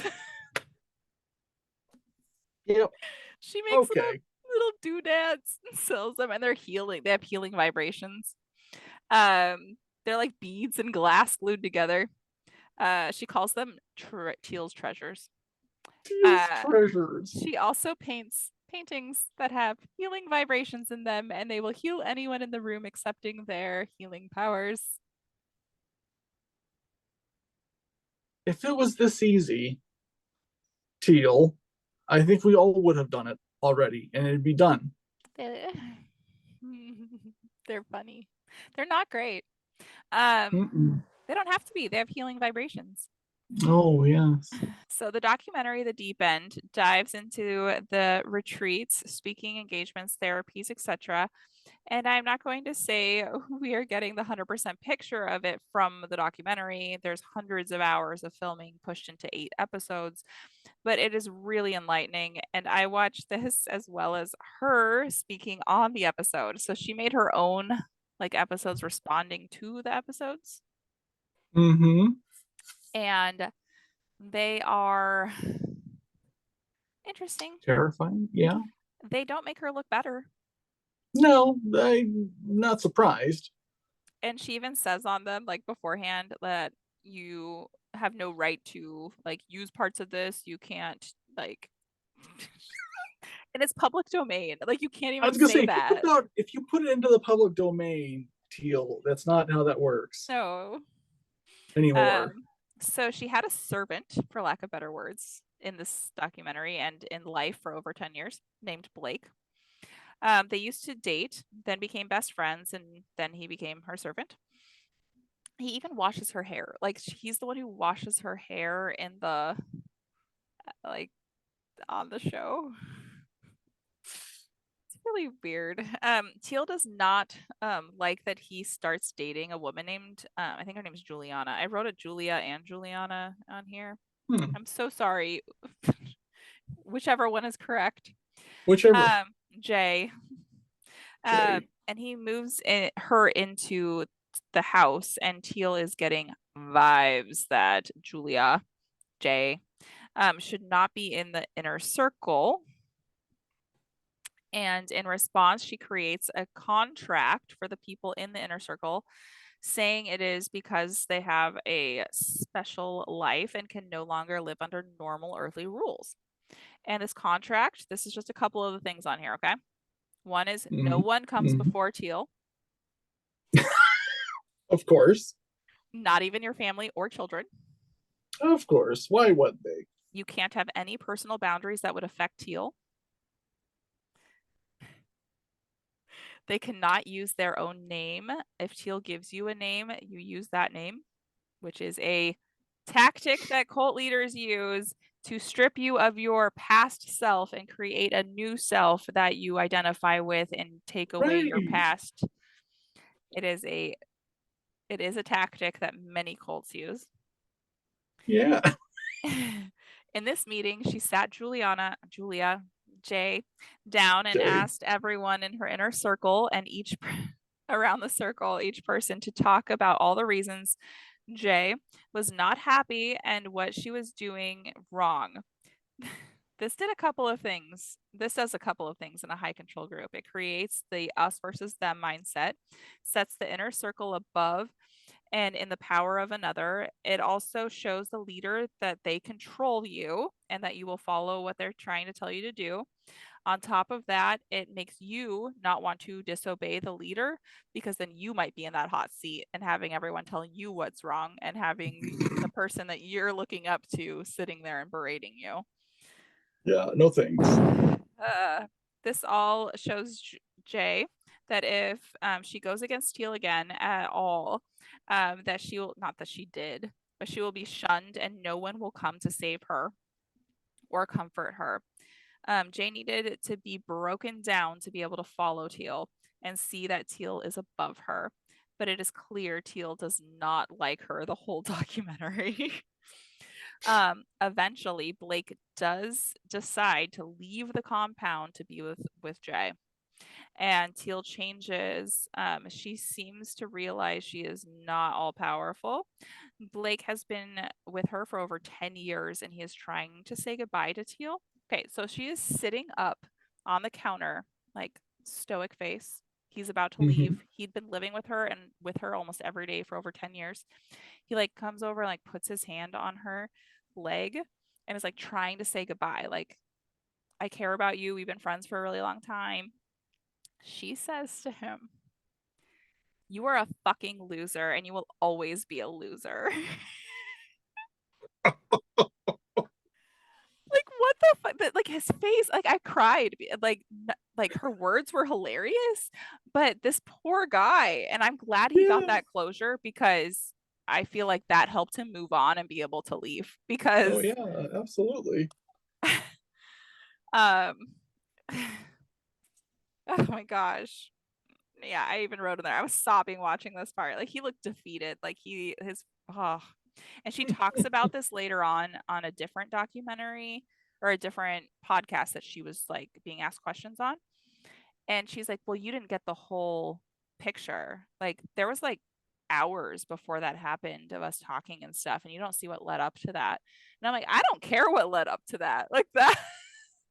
Yeah, no. It Oh doesn't my matter at gosh. that point. I love this next part though. Okay. Teal tests her own organization in the documentary by hiring a private investigator to look into herself What? and the Teal tribe. She thinks that the investigator will discover she is amazing and her followers will tell him this. There will be nothing tangibly bad about her. Narcissism? Hmm. Is that what happened? No. He discovered No. so much that is problematic and is frustrated. He was so frustrated with her and felt manipulated himself by the whole thing and he was not going to pretend that it was fine because she paid him. Like he wasn't just gonna, I have a job to do. You paid me to do a job. That's the job I'm Right. doing. I'm not doing the job you want me to do just because you paid me. This is my job and you paid me my fee. Like it all seems so ridiculously like fake, but it's not. Right. Now, the most controversial part of this that had a lot of people wide eyed listening, she was questioned on whether she had any peers. This is what I was alluding to earlier. People she looked up to, and she said no and looked offended he would even ask this. And she responded, this is a quote: If I lined up all the fastest people in the world and had a race, and the fastest man in the world ran and won, are you going to tell the fastest man that he does not have the right to teach you how to run? Oh, okay. What? This is not even an argument. I bet. No.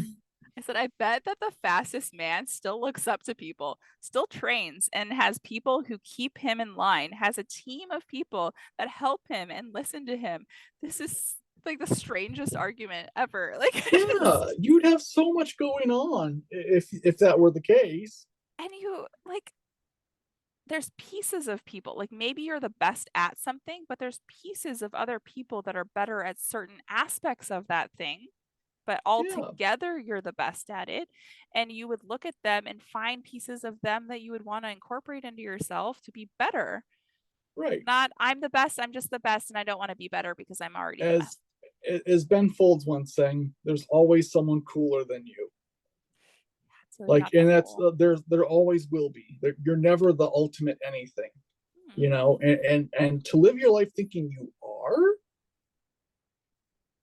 and are beyond reproach, like Teal, babes, this is not this is not a good look.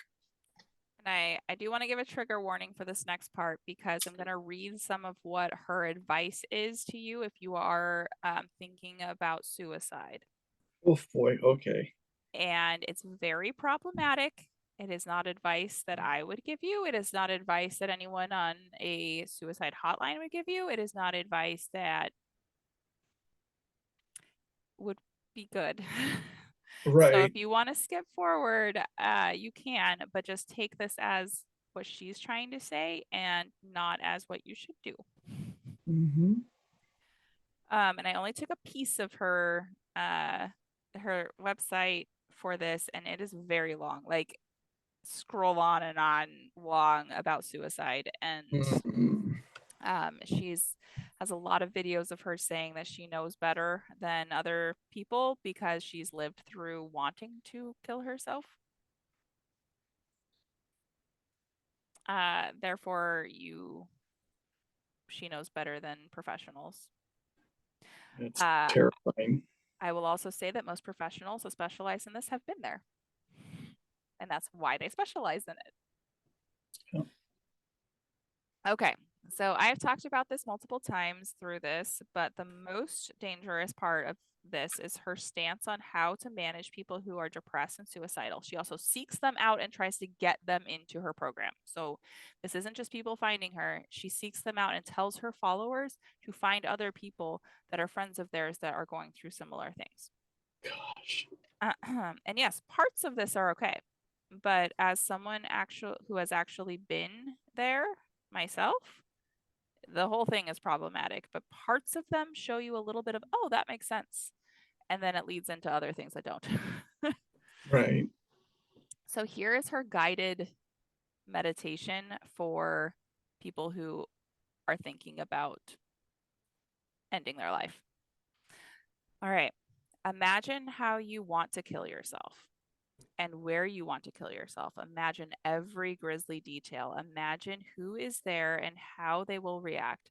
Become aware of the impact you want it to have on other people and why you want your suicide to have that impact. Imagine watching every detail of your funeral and what happens with your body. Imagine watching people grieve and move on with their life. Imagine you are watching it all. Then imagine yourself going back to source, becoming part of the universal mind or God again. Imagine that now you have the relief you are seeking. You're not in pain anymore. You're watching the earth from that removed point of view. You left it all behind. You're just subjectively viewing the madness down on earth. Let yourself imagine that peace for as long as you can. And when your mind begins to fidget in that space, I want you to ask yourself this question: now what? Stop reading this article and do this exercise before going any further. And when you are done, keep reading. What you have found out by doing this process is that there is nowhere to go from the peaceful stillness of death. Instead of permanently instead of permanently wonderful, it is a kind of endness of expression. And so, what do we feel compelled to do as souls? Come back into the movement by coming back into life once more. This is the drive that fuels reincarnation. Death is nothing more than a halting of all forward momentum. And from that place, we find we desire momentum. And so, if after death, the only place to go from there is towards life once more, we leave. Why not do the most with what we have already built from learned instant instead of starting over from scratch with a new life? She goes on to say that death is a restart button. No, there's no. Even if Oh, you Teal. um she goes on to say that you are really, if you're really ready to get better, purchase her newsletter, go to a seminar or retreat, pay her or buy her books. It is disgusting. Like that was Yeah, the next like part of that. Uh total grift. what? Oh, that was weird. No, thank you. Go away. Okay. It was like you can now edit short clips on Zoom. Thank you Oh, so much. Okay. Um yeah, so again, her little website thing is $79 a month that she tries to get you into after that. Um, wow. this is what she says about the people who have killed themselves after coming to her and doing the work. That this is a one size fits all program approach. And if it does not work for you, it is your fault and you already had one foot out the door. Oh my gosh. There are at least 6 families that have come forward claiming Teal is responsible for the suicides of their loved ones. Um, that they went to her hurting and felt and found peace in hitting the reset button. Uh, she has not been held responsible legally, but I believe, yes, she is responsible. Yeah, no, she's responsible. She believes in reincarnation and that you will be reborn when you die. She uses these recovered memories to help them unlock these memories and add more trauma to actually bad memories that actually did happen to make them worse in order to heal. And yeah, that's what she does through her seminars. That's what she encourages people to do. And that is what Teal does. She's a terrible person. Like, absolutely 100% terrible. Oh my gosh. Yeah, she is. I Like, wish, oh my gosh. Like, let me see if I could even find a clip and maybe you can listen to her voice.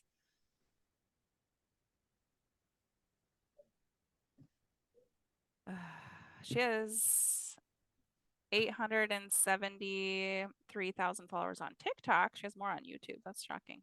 oh my gosh. Let's see, one of her pinned videos, maybe. Oh, do we want one on relationships, parenting, shadow work, spirituality, narcissism, Oh, narcissism.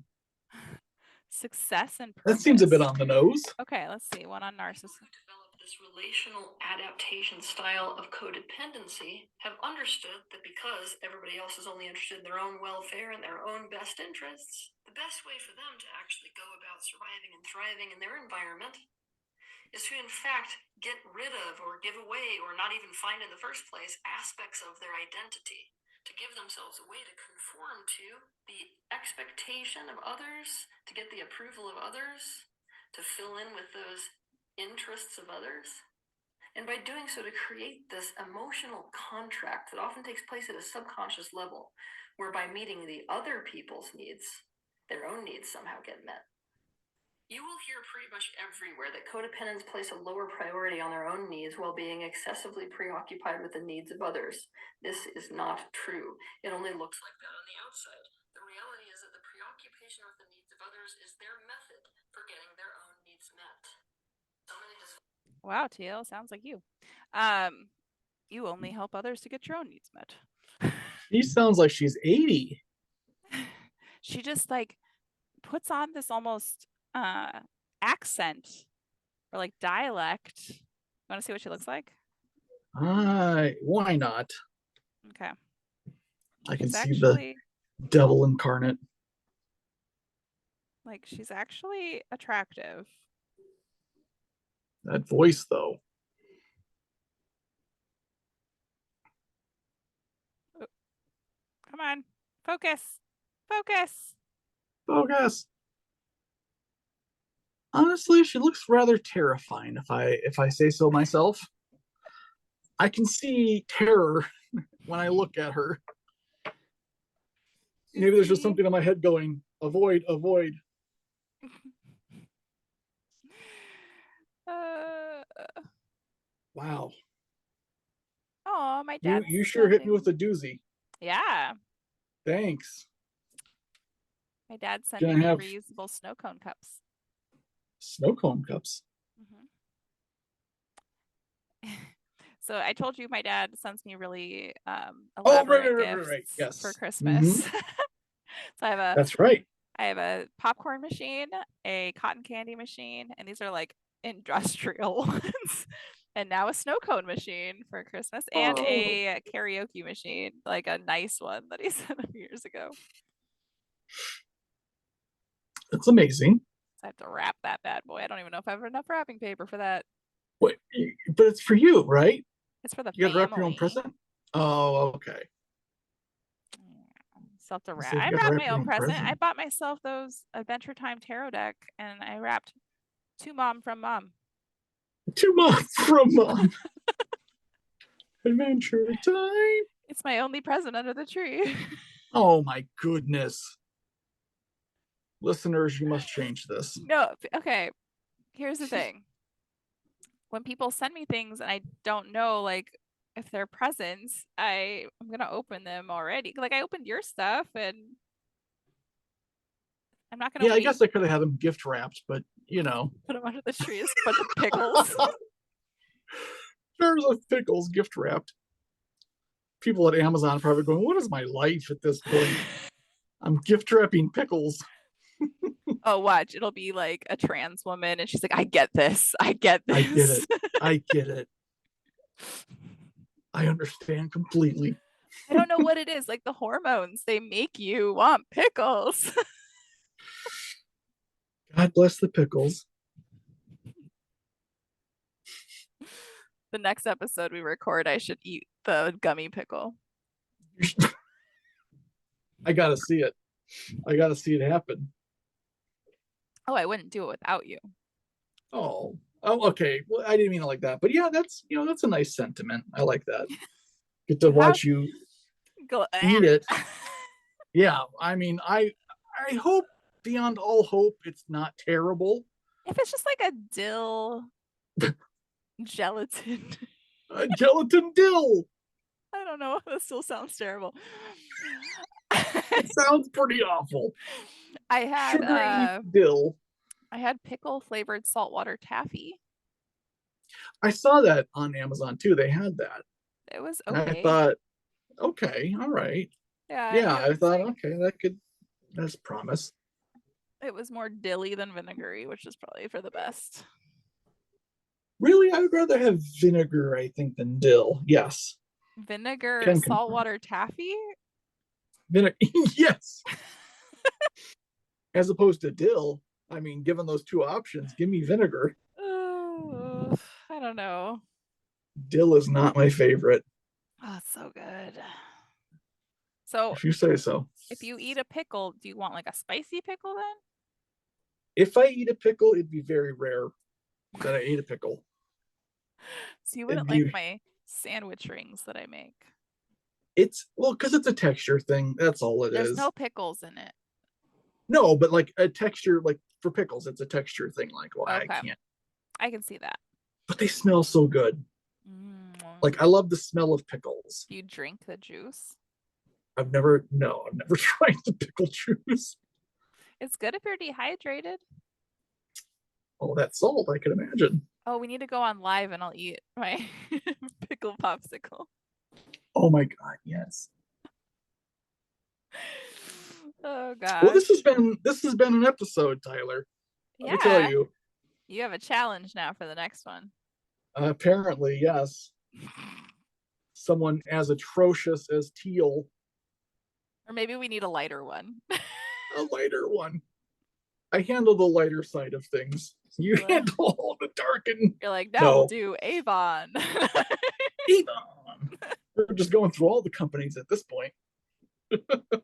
Tesla. Tesla. Oh God. Elon Musk. Don't even get me started on him. Oh, Not necessarily a cult, but close enough at this point. I feel like there's like a cult following. Yeah, you're not wrong. Especially on X or Twitter as we used to know it, may it rest in peace. Yeah. I think it's called Twitter X though, like the I think it's company. just called. Oh, Is it's it? just X. Who I don't knows? know. I think it's just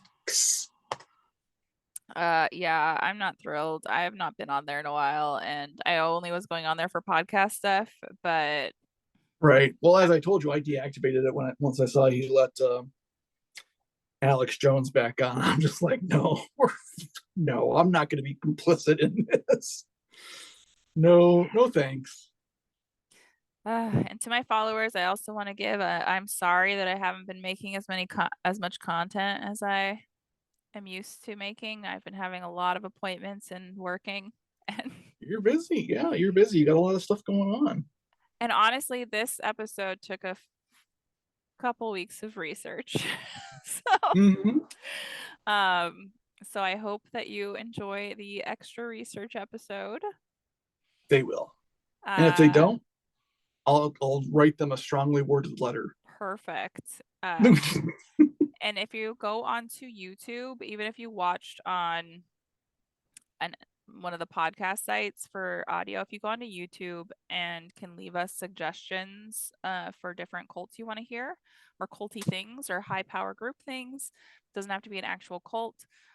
We would love to follow it. If you own a brewery, Mhm. we would love to try your beers on here. Um, Absolutely. so, or if you have a favorite brewery or anything, um, we would love to try those if you would like us to. Um, I don't know how you would get them. Are you allowed to mail beer? I think so. I think so. Yeah, you can. I've had beer mailed before. So yeah, if you want to do that, we can set that up. We have some exciting things for the future. For this segment. Lee has been going through a lot of personal stuff right now. We will be recording this week, but we will be skipping a previous week that has already happened once you get this episode. But Yes. that is because of stuff going on in both of our lives that we got a little behind and weren't able to record because of some health things going on. So Yeah. we will be back on it and recording as soon as we can. We are recording an episode this week, but I don't know if it'll be every week for a couple of months while stuff is going on. So Right. I'll try to do some extra stuff. But we got something fun planned for January. Let me tell you what. What? I'll tell you what. Oh, should I drink some of my Gatorade for you? It's like water. You should hydrate. Yeah. Oh my goodness, that was like a. I don't even think it touched your lips at that point. I don't think it. There we go. Look at that. Okay, that's some good gulping action there. Did you see my Don't. I would Adam's say don't. apple? Yeah. Don't hurt yourself there. Did I send you my New Year's advice? No. Mm-mm. So on New Year's Eve, everyone should kiss a woman because it's Eve, not New Adam. Not New Year's Adam. Oh no. Okay. Love it. So there's your advice for There's your advice. And on that bombshell. Oh my gosh. That was terrible. I'm sorry. Was terribly good. Do you have any good news for the week? I don't. No, I mean, what good news is there? There's no good news. Yeah. Everything sucks. Just Except for us. kidding. Everything's great. No, really. I haven't thought about my ex. There you go. uh, oh wait, just did. Ah, I all like that right. song. All right, guys. If you like what you like, if you like this, If you like like what it, you like, which is give us a like. this, Which is this? give us a like, give us a follow, have it automatically download the episode because that gives us a view automatically when it comes up on Heck Spotify yeah. if you're on there. And on YouTube, if you want to see our faces and everything, like follow Jordan around, definitely do Yes. that. There were a few times where it got intense and it like starts like zooming in on your face. What's he doing? All right, Tyler. All Buford right, Beauregard Holmes. it's your pee pee break. Take us home. All right. Uh, I will post all the things and do all the likes and the follows and the comments and the shares and all the things because we're great. We're great. Bye. Bye.